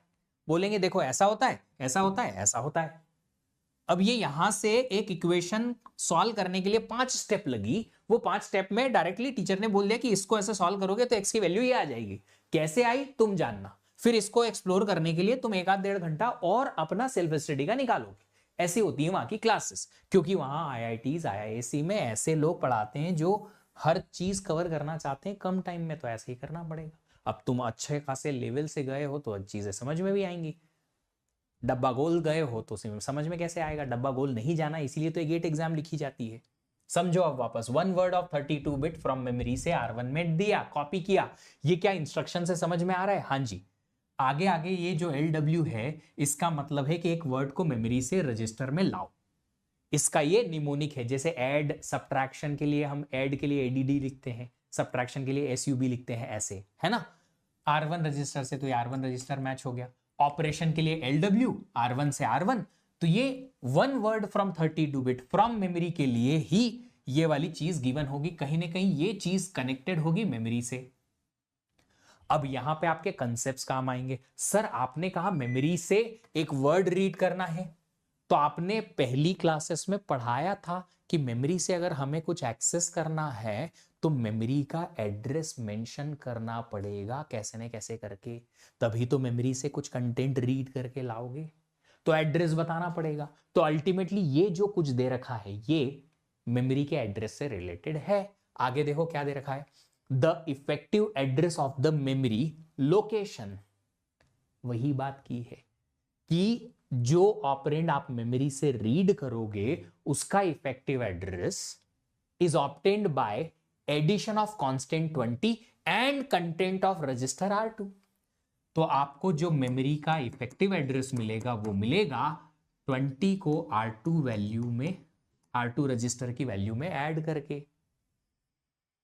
Okay, which of the following best reflects the addressing mode implemented by this instruction for operand in memory. जो मेमोरी में ऑपरेंड है उसके लिए कौन सा एड्रेसिंग मोड यूज हो रहा है, कौन सा ऐसा एड्रेसिंग मोड है जिसमें इफेक्टिव एड्रेस मेमोरी का एक कोई कांस्टेंट जो इंस्ट्रक्शन के अंदर दे रखा है और एक कोई वैल्यू जो रजिस्टर के अंदर दे रखी है, उनके दोनों के एडिशन से होता है। कहां गया भाई? क्या इमीडिएट मोड में इफेक्टिव एड्रेस निकालने के लिए एडिशन की जरूरत पड़ती है? नहीं। रजिस्टर मोड में लगती है? नहीं। रजिस्टर इनडायरेक्ट स्केल्ड मोड में? नहीं। देखो ये स्केल्ड एड्रेसिंग मोड ना एक एड्रेसिंग मोड होता है जो कि हमने नहीं पढ़ा क्योंकि जरूरत नहीं है। तो यहां पे register indirect mode and scaled mode ऐसा था। तो ये स्केल्ड एड्रेसिंग मोड एक अलग टाइप का मोड होता है जिनको हम पढ़ने की जरूरत नहीं है ना। Word means data, of course data word. तो क्या बेस इंडेक्स्ड एड्रेसिंग होती है? हाँ जी, इंडेक्स्ड एड्रेसिंग होती है। यस, इंडेक्स्ड मोड में हम बेस एड्रेस को इंडेक्स वैल्यू से ऐड करके लेके आते हैं। बस अगर आपको ये वाला चार्ट याद आ जाता तो भी काम बन जाता।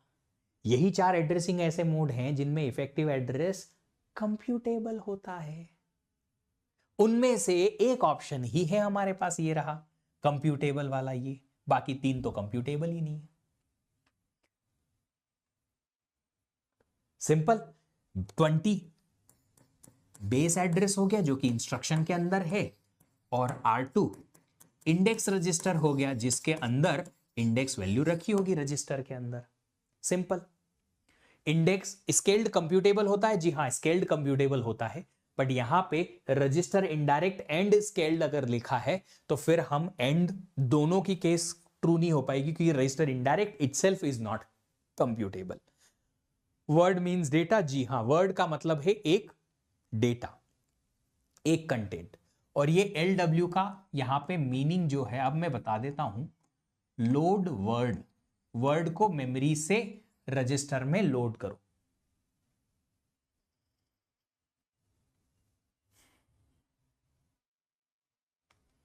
है ना क्वेश्चन?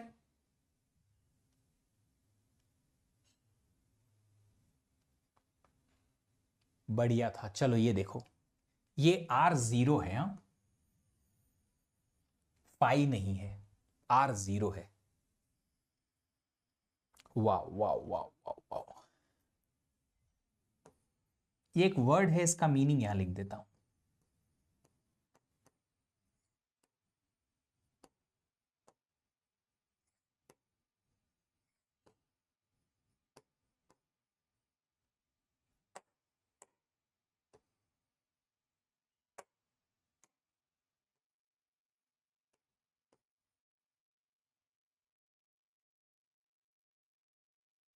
पोल में आंसर दे दूं?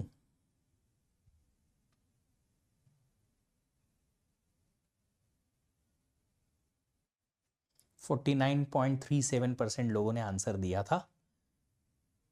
लीडरशिप देख ले, जलज जोशी, प्रतीक, विष्णु, आंचल, 2 बार सरनेम तिवारी तिवारी आ गया, एंड मोहम्मद।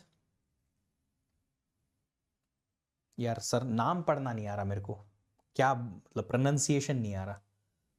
अताईरब, ओके। चलिए ये क्वेश्चन सॉल्व करो जल्दी से अब, और ऐसे क्वेश्चन करवा दीजिए। हाँ बस आप ही का हुक्म का इंतजार था। सर क्वेश्चन तो नहीं हुआ पर चार्ट से गेस किया, वही तो। कभी कभी हमें बहुत सारा नॉलेज नहीं होता है तो भी क्वेश्चन बन जाते हैं गेट में, ऐसे इंटेलिजेंट गेस करने से। पर वो तभी होगा ना जब नॉलेज आएगा, दिमाग में नॉलेज बेस बनेगा तब होगा।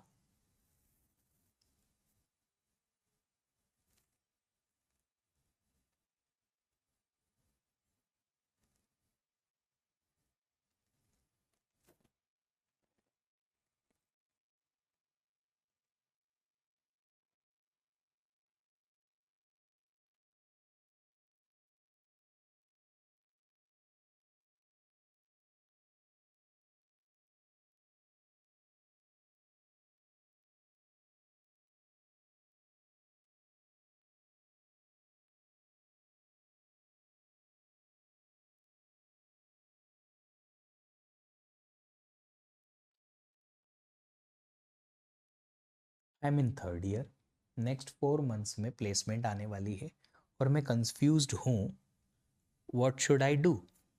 ऐश्वर्य देखो, कंफ्यूजन जो है उन लोगों को होता है जिन लोगों को अपने आप पे भरोसा नहीं होता। जिन लोगों को अपने आप पे भरोसा होता है, अपनी मेथड पे भरोसा होता है, अपने मेहनत पे भरोसा होता है, वो एक चीज डिसाइड करते हैं कि उन्हें जिंदगी में एक चीज जो है वो क्या करनी है। जैसे कि मैं बहुत क्लियर था कि मुझे गेट लिखना है, मास्टर्स करने जाना है, डजेंट मैटर। मेरे बहुत सारे क्लासमेट्स थे जो बहुत क्लियर थे कि जॉब ही चाहिए, तो उन्होंने दूसरी चीजें ट्राई ही नहीं की। आप लोग भी ऐसा कर सकते हो, पहले अपने आप से पूछो कि क्या आपको एमटेक करना है। नहीं तो जो प्राइमरी टारगेट है वो करो। प्राइमरी टारगेट अगर जॉब लेना है तो जॉब के बारे में देखो। प्राइमरी टारगेट अगर गेट की प्रिपरेशन करनी है तो वो देखो और उसी पे ध्यान दो। पोल कर दूं? पोल कर दो भैया, जे लो इंटीजर टाइप क्वेश्चन है, पोल कर दिया।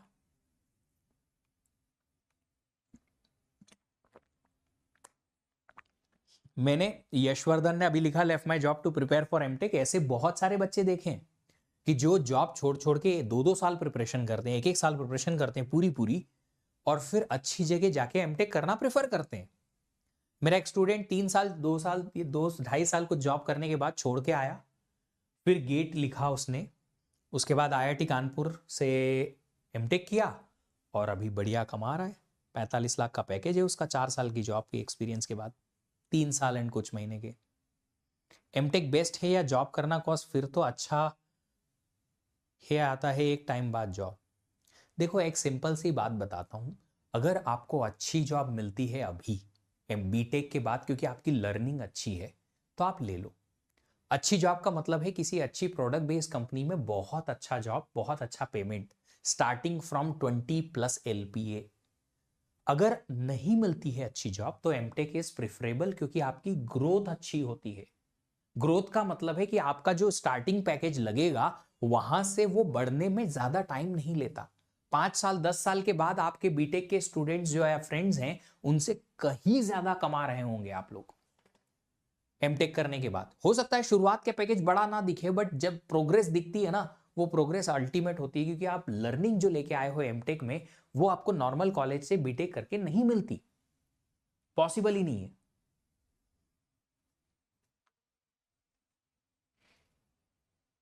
चलो अभी हो गया पोल खत्म, इसका आंसर बाद में डालेंगे, पहले समझो कि ये क्वेश्चन क्या है। Consider a 3 word machine instruction. एक मशीन इंस्ट्रक्शन है जिसकी साइज है 3 वर्ड की, तो हमने ये मशीन इंस्ट्रक्शन 3 वर्ड का बना लिया। ऐसे बनाते हैं, ये है मेमोरी, मेमोरी में एक इंस्ट्रक्शन है,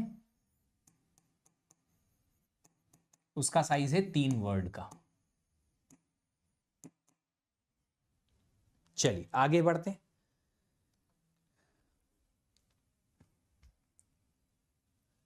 द फर्स्ट ऑपरेंड, अच्छा इंस्ट्रक्शन भी ये है, इंस्ट्रक्शन को भी देख लेते हैं।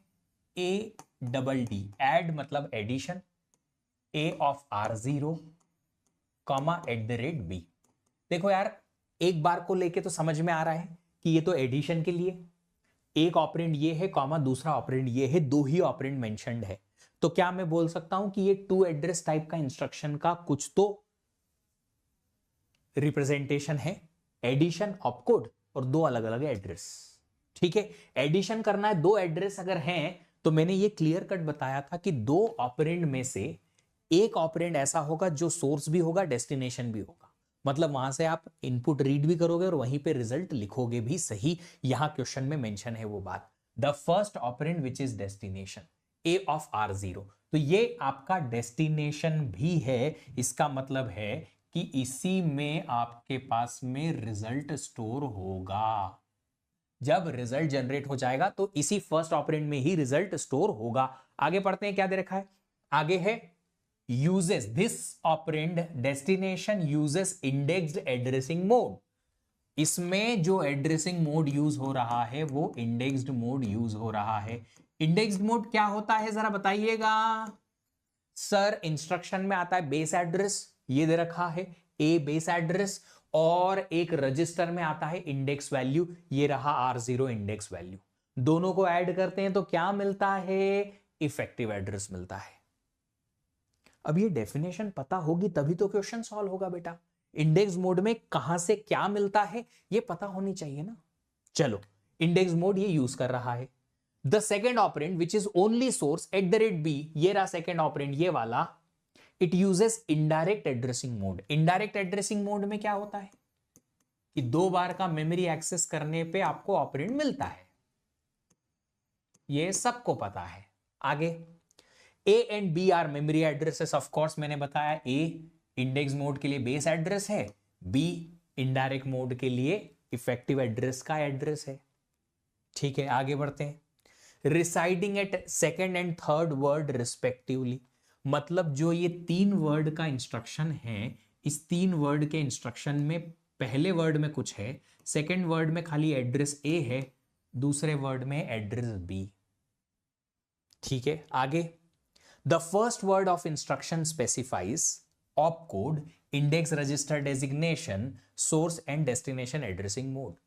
3 वर्ड का जो इंस्ट्रक्शन था, इसके पहले वर्ड में आपको ऑप कोड भी मिलेगा, 2 एड्रेसेस के 2 मोड भी मिलेंगे, और कौन सा रजिस्टर इंडेक्स रजिस्टर है उसका नंबर भी मिल जाएगा R0।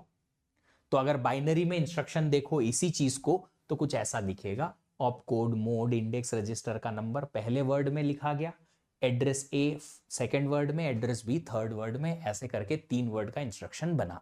ये अगर नहीं भी समझ में आता तो कोई जरूरत नहीं थी इसकी क्वेश्चन में, पर दे रखा इन लोगों ने फालतू में बस आपको भटकाने के लिए। During the execution of add instruction, जब ये एड इंस्ट्रक्शन एग्जीक्यूट होगा, the 2 operands are added. Of course 2 operand को ऐड ही करेंगे, करना क्या है, एडिशन ही तो करना है। एक ऑपरेंड यहां से मिलेगा इंडेक्स मोड के थ्रू, एक यहां से मिलेगा इनडायरेक्ट मोड के थ्रू, और दोनों को ऑपरेंड को उठा उठा के ऐड करना है। ऐड करने के बाद स्टोर्ड इन द डेस्टिनेशन, जब एडिशन हो जाएगा सीपीयू के अंदर तो डेस्टिनेशन पे स्टोर कर देना है। ठीक है, क्वेश्चन में क्या पूछा है, the number of memory cycles. Memory cycle मतलब कितनी बार मेमोरी को रेफर करोगे, नीडेड ड्यूरिंग द, ये वर्ड समझ में आया, execution cycle of instruction is. What does it mean by execution cycle? Execution cycle का मतलब क्या होता है, याद करो। Instruction cycle, fetch cycle, execution cycle, 3 type की साइकिल बताई थी मैंने। एग्जीक्यूशन साइकिल का सर मतलब होता है कि फेच को छोड़ के डिकोड से लेकर राइट बैक सब कुछ इंक्लूड होगा। डिकोड से राइट बैक तक सब इंक्लूड होगा, जी हां हो जाएगा। तो डिकोड से स्टार्ट करो, फेच हटा दो, डिकोड से स्टार्ट करो और राइट बैक तक लेके जाओ और बताओ कि कितनी बार आप मेमोरी को रेफर करोगे, कितनी बार आप मेमोरी पे जाओगे। ये क्वेश्चन है। ठीक है, अब क्या करें, मेमोरी पे जाना कब कब है, इसके लिए हमें एड्रेसिंग मोड्स का यूज करना पड़ेगा और हम देख लेते हैं कि कितनी बार हमें मेमोरी पे जाना पड़ेगा। चलो एक काम करते हैं, पहले तो हम डिकोड समझते हैं। क्या डिकोड में मेमोरी पे जाने की जरूरत है? नहीं, इंस्ट्रक्शन फेच हो गया, ऑपकोड आ गया। तो इंस्ट्रक्शन फेच अगर हो गया, ऑपकोड अगर सीपीयू के अंदर ही है, तो डिकोड के लिए मेमोरी पे जाने की जरूरत है? नहीं है। अब निकालते हैं इफेक्टिव एड्रेस कैलकुलेशन। दोनों को जोड़ देता हूं मैं, effective address calculation plus operand fetch. Operand को उठा के लेके आना है सीपीयू के एएलयू के पास। चलिए बताइए, जब हम ये इंडेक्स्ड मोड यूज करेंगे, पहला ऑपरेंड को एक्सेस करने जाएंगे, इफेक्टिव एड्रेस कैलकुलेट होगा एडिशन से, रजिस्टर के और बेस एड्रेस के हो जाएगा। यस, एडिशन सीपीयू के अंदर ही होगा, हो गया। उसके बाद इफेक्टिव एड्रेस मिला, जी हां, इफेक्टिव एड्रेस को लेके मेमोरी पे जाओ, ऑपरेंड तो वहीं मिलेगा। मेमोरी पे जाओगे, यस, कितनी बार मेमोरी रेफर की? एक बार, ताकि इंडेक्स मोड वाला ऑपरेंड मिल जाए, और ऑपरेंड मिल गया। ये देखो, ये क्लियर है। इंडेक्स मोड में एक बार मेमोरी एक्सेस होती है, ये मैंने लिखाया भी था। इफेक्टिव एड्रेस सीपीयू के अंदर मिल गया, मेमोरी पे जाके ऑपरेंड मिल जाएगा। एक बार मेमोरी एक्सेस हुई और ऑपरेंड मिल गया, रीड करके ले गया है, ऑपरेंड उठा लाए, रीड करके लाए। ठीक है, अब सेकंड वाला ऑपरेंड उठाओ। ये तो एक ही ऑपरेंड आया ना, 2 चाहिए, दोनों के दोनों मेमोरी से मिल रहे हैं। क्यों? पहला इंडेक्स्ड मोड वाला है तो मेमोरी से ऑपरेंड मिलेगा, दूसरा इनडायरेक्ट मोड वाला है, वहां भी मेमोरी से ऑपरेंड मिलेगा। बट इनडायरेक्ट मोड में मेमोरी 2 ही बार एक्सेस होगी। 2 टाइम्स मेमोरी पे जाना पड़ेगा, तब जाके ऑपरेंड मिलेगा। एक बार मेमोरी पे जाओगे तो इफेक्टिव एड्रेस मिला, दूसरी बार मेमोरी पे जाओगे तो ऑपरेंड मिला। और ये मैंने नोट में लिखवाया था कि 2 बार मेमोरी एक्सेस होगी तब जाके ऑपरेंड मिलेगा।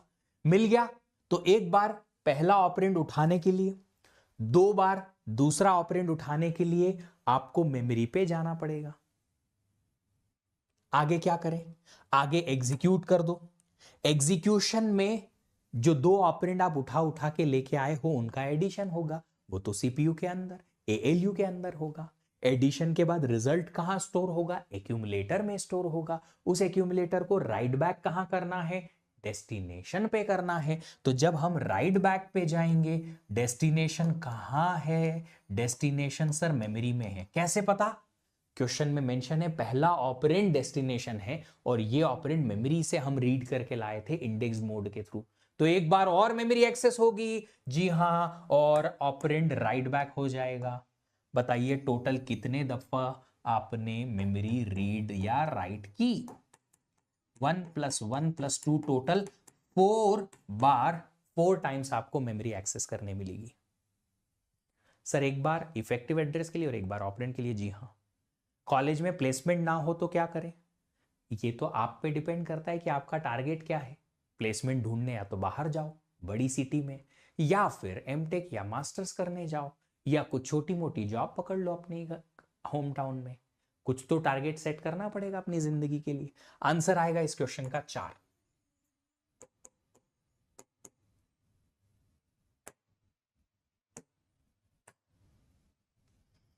44.74 students answered correctly. Leaderboard, Jalaj Joshi is still on the top. Okay, Karthik, Rishi, Achal and Sushma Kumari are next. Destination कोई रजिस्टर होता तो 3 ही रहता, बिल्कुल। डेस्टिनेशन कोई रजिस्टर होता तो 3 होता। अगर डेस्टिनेशन सेकंड ऑपरेंड दे रखा होता तो क्या आंसर आता बताइए? अगर डेस्टिनेशन सेकंड ऑपरेंड होता इनडायरेक्ट मोड, तो राइट बैक के लिए एक नहीं 2 मेमोरी एक्सेस लगते, 2 मेमोरी एक्सेस लगते। सर फेच साइकिल भी इंक्लूड कर दें तो? देखो फेच साइकिल के लिए ना मुझे एक इंफॉर्मेशन और चाहिए। वो क्या है कि मैं एक बार की मेमोरी एक्सेस के लिए क्या एक पूरा इंस्ट्रक्शन 3 वर्ड का रीड कर सकता हूं कि नहीं? इंस्ट्रक्शन फेच करने के लिए 3 वर्ड के लिए क्या मुझे 3 बार मेमोरी साइकिल लगेगी या एक बार? ये इंफॉर्मेशन क्वेश्चन में मेंशन होती तो फिर मैं क्या करता, उसको इंक्लूड करता, वरना नहीं। तो अभी जो मैं क्वेश्चन पूछ रहा था कि अगर डेस्टिनेशन सेकंड ऑपरेंड होता इनडायरेक्ट वाला तो 1+2+2 5 हो जाता। आंसर अभी 4 है।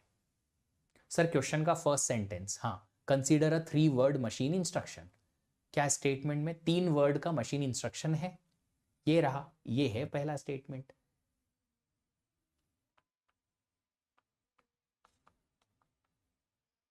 ये और एक क्वेश्चन बचा है।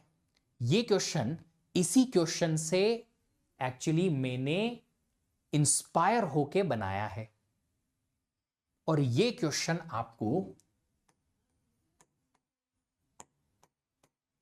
होमवर्क लेके जाना है, करना जरूर है, यहां नहीं घर पे। और इसका आंसर जो है वो आपको, क्योंकि ये पीवाईक्यू है नहीं, गेट का नहीं है, मैंने बनाया है तो मिलेगा तो नहीं, खुद से ही करके लाओगे।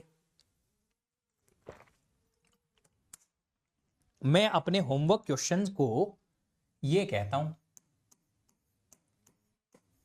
जीपी के क्वेश्चन।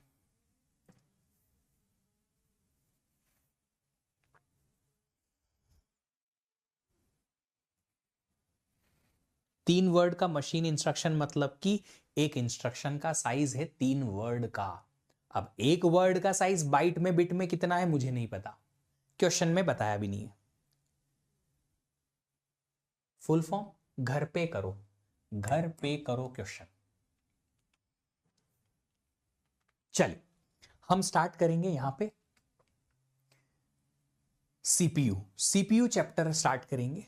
तो सीपीयू में कुछ टर्म्स हैं जो हमें समझनी है एक एक करके। सर आपने टेक की जॉब क्यों छोड़ दी? जब तक आप लोगों की जेब में पैसा नहीं आता है ना, तो आप लोगों को लगता है यार कोई भी जॉब करा लो बस पैसा दे दो। एट योर मोमेंट आप पहली बार में यही सोचते हो कि यार जॉब दे दो, बस पैसा दे दो, पैसा मिलेगा, जॉब मिल जाएगी, सुकून आएगा जिंदगी में, करियर आगे बढ़ेगा। किसी भी टाइप की कोई भी कंपनी में ठीक ठाक जॉब मिल जाए बस, यस, है ना? मेरे साथ भी वैसा ही कुछ था। आई ज्वाइंड अ कंपनी, वहां पे पैसा भी मिल रहा था, ठीक ठाक था। बट जब आपके पास अकाउंट में पैसा आने लगता है ना, और जब आप रियल में काम करते हो, तब आपका माइंड सुकून ढूंढता है। और वो सुकून मुझे टीचिंग में मिला। So I left the job and started teaching. मैंने टीचिंग स्टार्ट की थी 2007 में, जब मैं अपने फ्रेंड्स को पैसे लेके पढ़ाता था सी प्रोग्रामिंग। जब मैं खुद सेकेंड सेमेस्टर में था तब से टीचिंग स्टार्ट की थी। And then when I went to IISc masters में गेट मतलब गेट पढ़ाना शुरू किया। वहां से टीचिंग का जो क्या कह सकते हैं कनेक्शन जो था बना, और टीचिंग में मजा आने लगा। I started loving teaching. तो जब मैं जॉब में था वहां से वीकेंड पे मैं ट्रैवल करके और फ्रीलांसिंग पढ़ाता था सैटरडे संडे में। मजा आता था टीचिंग में ज्यादा, जॉब में कम। Left the job, came here, as simple as that. काफी नहीं है आज। Sir inspiring money now in teaching. देखिए, मनी सिर्फ और सिर्फ उनको मिलती है किसी भी फील्ड में जो बहुत अच्छे हैं कहीं भी। और रही बात मेरी, तो मैं कहीं भी काम करूंगा, आई कैन अर्न मनी। ये मुझे अपने आप पे विश्वास है, just because I am damn good in my dedications. तो मैं कहीं भी काम करता, वहां पे मुझे पैसा अच्छा ही मिलता एंड मिल रहा था। It's all simple. So you will have to decide. आप जो भी काम करेंगे आपको उसमें अपॉर्चुनिटी भी मिलेगी, पैसा भी मिलेगा। एक पेंटिंग करने वाले बंदे को भी पैसा बहुत मिलता है अगर उसमें टैलेंट होता है। एक एक पेंटिंग लाखों करोड़ों की बिकती है। बट एक नॉर्मल पेंटिंग करने वाला जो रोड साइड पेंटिंग करता है, उसको 200-400 रुपए में पेंटिंग करने को मिलती है। That's it. आप में स्किल्स हैं तो आपकी स्किल का आपको बहुत पैसा मिलता है, बहुत ज्यादा, है ना। अब देखो, आपके बहुत सारे क्वेश्चन आएंगे, सर ये क्यों नहीं किया, वो क्यों नहीं किया। देयर आर मेनी थिंग्स जो मैं कर रहा हूं, कर चुका हूं, राइट। मेरी लाइफ से आपको बहुत ज्यादा इंस्पिरेशन नहीं मिलेगी। आप अपनी लाइफ बनाएंगे तो शायद मुझे आपसे ज्यादा इंस्पिरेशन मिलेगी।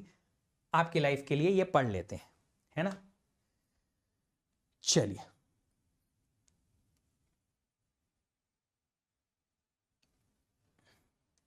CPU, CPU cycle, CPU clock rate, CPI execution time, ये सब हम पढ़ने वाले हैं। बड़ा सिंपल सिंपल सा, है ना।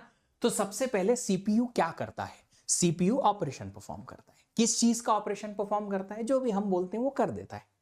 क्या आप लोगों को ये याद है, मैंने कहा था कि जब सीपीयू ऑपरेशन परफॉर्म करता है तो एक बार में पूरा ऑपरेशन परफॉर्म नहीं कर सकता है, छोटे छोटे स्टेप्स में परफॉर्म करता है।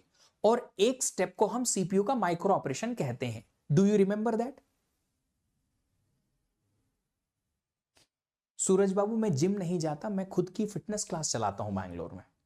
आई run a fitness class as a trainer, मैं ट्रेनर हूं। हाँ जी। तो अगर सीपीयू एक पूरा ऑपरेशन एक बार में नहीं कर सकता, छोटे छोटे छोटे छोटे बहुत सारे ऑपरेशन परफॉर्म करता है, एक ऑपरेशन को कहते हैं माइक्रो ऑपरेशन। तो एक सिंगल माइक्रो ऑपरेशन को परफॉर्म करने के लिए, या कह सकते हैं सीपीयू को एक स्टेप, सबसे छोटी से छोटी स्टेप को परफॉर्म करने के लिए जितना टाइम लगता है, उसे कहते हैं सीपीयू की एक साइकिल। क्या कहते हैं उसे, सीपीयू की एक साइकिल। समझ में आई क्या बात है। सिंपल सी बात है। सीपीयू जो सबसे छोटे से छोटा माइक्रो ऑपरेशन को परफॉर्म करने में जो टाइम लेता है, उसे क्या कहते हैं, सीपीयू की एक साइकिल, है ना। तो यहां पे सीपीयू साइकिल का मतलब है time required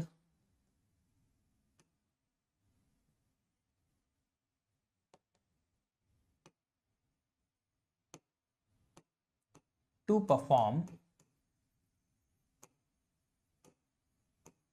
one smallest possible operation in CPU। CPU के अंदर एक सबसे सबसे सबसे छोटे से छोटा ऑपरेशन परफॉर्म करने के लिए सीपीयू कितना टाइम लेता है, उसे कहते हैं सीपीयू की एक सिंगल साइकिल। इस एक सिंगल साइकिल को अगर हम टाइम में मेजर करें कि ये साइकिल का टाइम क्या है, तो उसे कह दिया जाता है सीपीयू का साइकिल टाइम। क्या कह दिया जाता है, सीपीयू का साइकिल टाइम। तो अगर सीपीयू का हम साइकिल टाइम गिने, तो वही time required to perform one simple operation, one single operation, उसे क्या कह दिया जाएगा, सीपीयू का एक साइकिल का टाइम। अज्यूम करो time taken to execute one micro operation, yes smallest operation is nothing but एक माइक्रो ऑपरेशन ओनली। तो मैं यहां लिख देता हूं, एक one smallest operation is nothing but micro operation. Assume करो कि सीपीयू के अंदर एक साइकिल का जो टाइम लगता है, एक साइकिल 5-5 नैनोसेकंड की है। तो इसका मतलब है हर 5 नैनोसेकंड में सीपीयू एक एक माइक्रो ऑपरेशन परफॉर्म कर सकता है। 5 माइक्रो ऑपरेशन, एक माइक्रो ऑपरेशन डन। 5 नैनोसेकंड, एक micro operation done. 5 nanosecond, another micro operation done. Another 5 nanosecond, 5, क्या हो जाएगा, एक एक माइक्रो ऑपरेशन परफॉर्म होते जाएंगे 5-5 नैनोसेकंड। तो 5 नैनोसेकंड क्या होगी, सीपीयू की साइकिल का टाइम। बताइए 10 नैनोसेकंड में कितनी साइकिल जाएगी सीपीयू की? 10 नैनोसेकंड में सीपीयू की कितनी साइकिल जाएंगी? सीपीयू की 10 नैनोसेकंड में कितनी साइकिल जाएगी? अगर एक साइकिल का टाइम 5 नैनोसेकंड है तो 2 cycle, 2 cycle 10 nanosecond, 3 cycle 15 nanosecond, ऐसे साइकिल साइकिल का टाइम है ना। चलिए आगे बढ़ते हैं। आगे क्या है, सीपीयू का clock rate. Clock rate is nothing but frequency.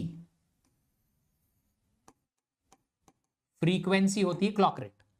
अब टाइम और क्लॉक रेट में आप लोगों को कनेक्शन पता है? टाइम और फ्रीक्वेंसी में कनेक्शन पता है कि नहीं पता है? ऑफ कोर्स पता है। अगर पता है तो क्या है बताइए? अरे तुम ये बचपन में पढ़ के आए हो। Clock rate is nothing but number of CPU cycles per unit of time. एक यूनिट टाइम में कितनी सीपीयू साइकिल जा सकती हैं? मान लो कि एक सेकेंड में 1000, एक सेकेंड में 1000 साइकिल चली जाती हैं एक सीपीयू की। दैट इज द फ्रीक्वेंसी पर सेकेंड। अब पर सेकेंड को हर्ट्ज में लिखा जाता है, इसीलिए अगर आप इन दोनों के बीच में रिलेशन देखोगे, किस किस के बीच में, सीपीयू क्लॉक रेट और साइकिल टाइम के बीच में, तो ये आता है, यही लिख देता हूं चलो, clock rate is equal to 1 divide by cycle का टाइम। एक सीपीयू की साइकिल का टाइम निकालना है तो क्लॉक रेट को रिवर्स कर दो।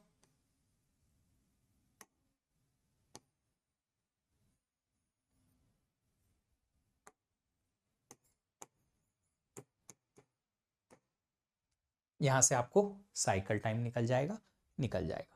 Sir in phone 2.5 gigahertz is that? Yes, 2.5 gigahertz जो है वो सीपीयू का क्लॉक रेट है।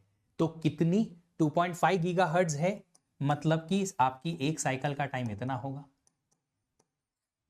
गीगा हर्ट्ज ऊपर जाएगा तो सेकंड बनेगा, हर्ट्ज होता है पर सेकंड, ये हर्ट्ज जो है पर सेकंड है, ऊपर जाएगा तो सेकंड बन जाएगा।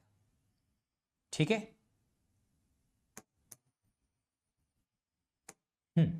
फिर है सीपीआई। सीपीआई का मतलब है, फुल फॉर्म है साइकिल पर इंस्ट्रक्शन।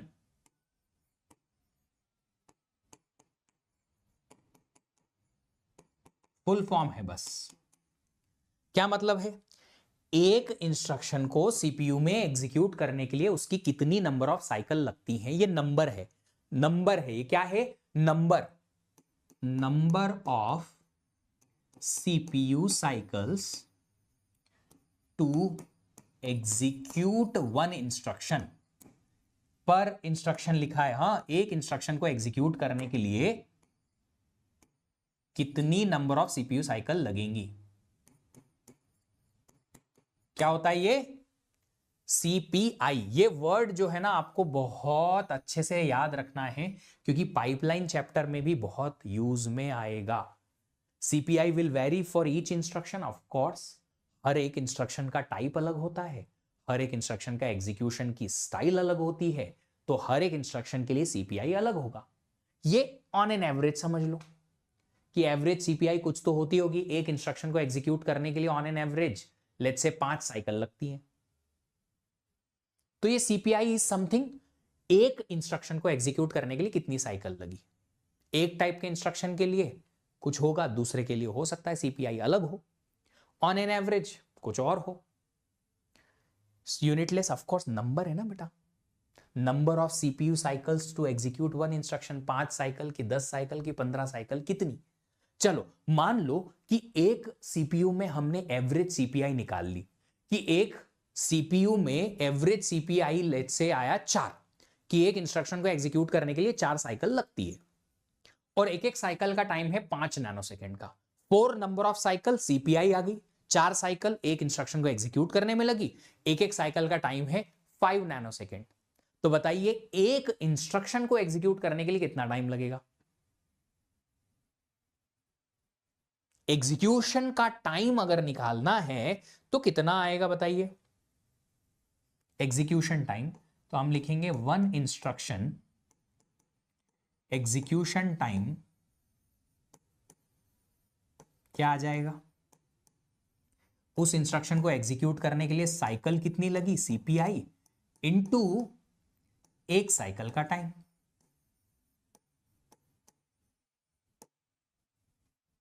क्या ये ठीक है? सीपीयू क्लॉक रेट की यूनिट सीपीयू साइकिल के रिलेटिव होगा। यार अपूर्व कैसी बात करते हो?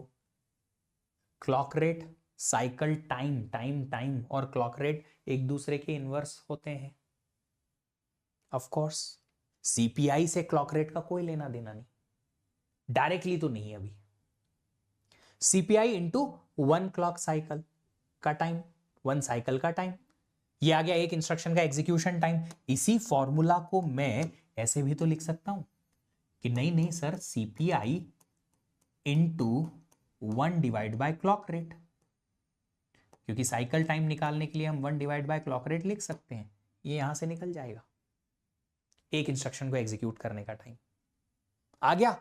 फिर अगर एक इंस्ट्रक्शन को एग्जीक्यूट करने का टाइम इतना है तो एक प्रोग्राम में अगर 1000 इंस्ट्रक्शन है तो 1000 इंस्ट्रक्शन को एग्जीक्यूट करने में कितना टाइम लगेगा?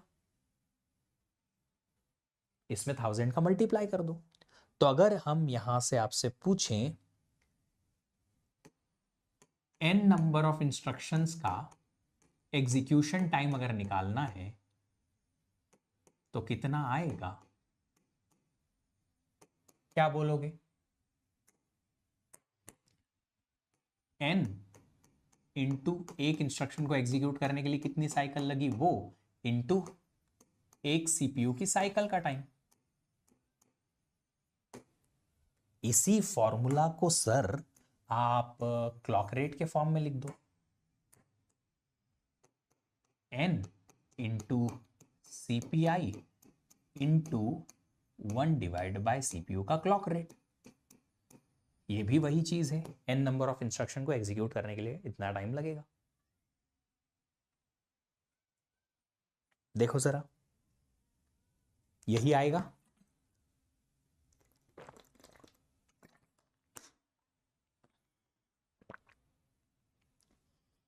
अगर अगर अगर यहां पे आप सीपीआई एवरेज वाला निकालते हो, अगर ये वाला सीपीआई आपने यूज किया एवरेज सीपीआई कि एक हर टाइप के इंस्ट्रक्शन का मिक्स करके ऑन एन एवरेज कितना साइकिल लगा एक इंस्ट्रक्शन को एग्जीक्यूट करने के लिए, तो ये भी एक इंस्ट्रक्शन का एवरेज टाइम निकल जाएगा। ऑन एन एवरेज हर एक इंस्ट्रक्शन को एग्जीक्यूट करने के लिए कितना टाइम लगता है। तो यहां पे यही फॉर्मूला आप यूज करेंगे इसी चीज को, किसके लिए भी? एवरेज इंस्ट्रक्शन एग्जीक्यूशन टाइम अगर कोई पूछे तो भी, एवरेज एक इंस्ट्रक्शन को एग्जीक्यूट करने के लिए कितना टाइम लगता है, ये मैं आपसे पूछूंगा कब जब हम पाइपलाइन पढ़ेंगे कि एवरेज इंस्ट्रक्शन एग्जीक्यूशन टाइम का फॉर्मूला बताओ, तो आपको यह बताना पड़ेगा। In this chapter all numericals, first part is numericals.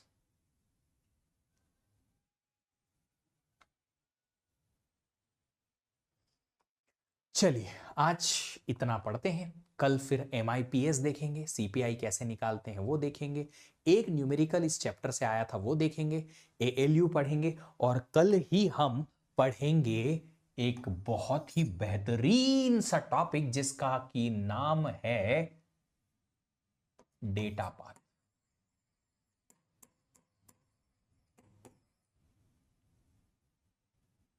Revision करते वक्त एक दिन में कितने लेक्चर देखने चाहिए?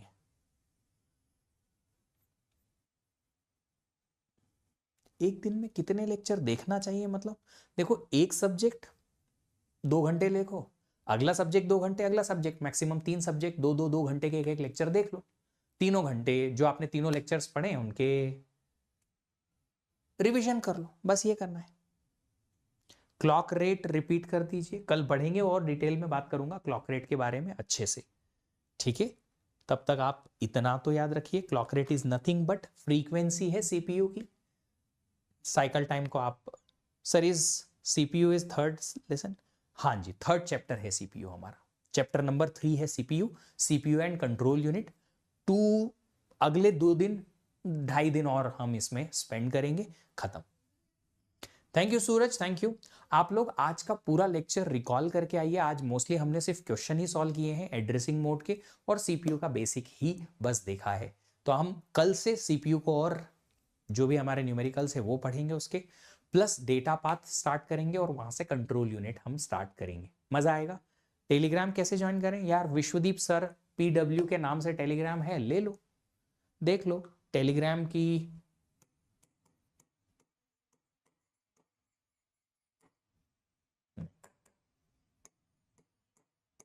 ये होगा लाम ID @विश्वदीप सर, देख लो मिल जाएगी, है ना? I have learned development programming but I am not able to focus on gate whether this is sufficient or not। सत्यम जी, आपका ये डेवलपमेंट प्रोग्रामिंग अगर आपको अच्छी जॉब दिला सकता है, आपके लिए वो सेटिस्फैक्ट्री है तो बढ़िया है, नहीं तो फिर गेट की तैयारी करो।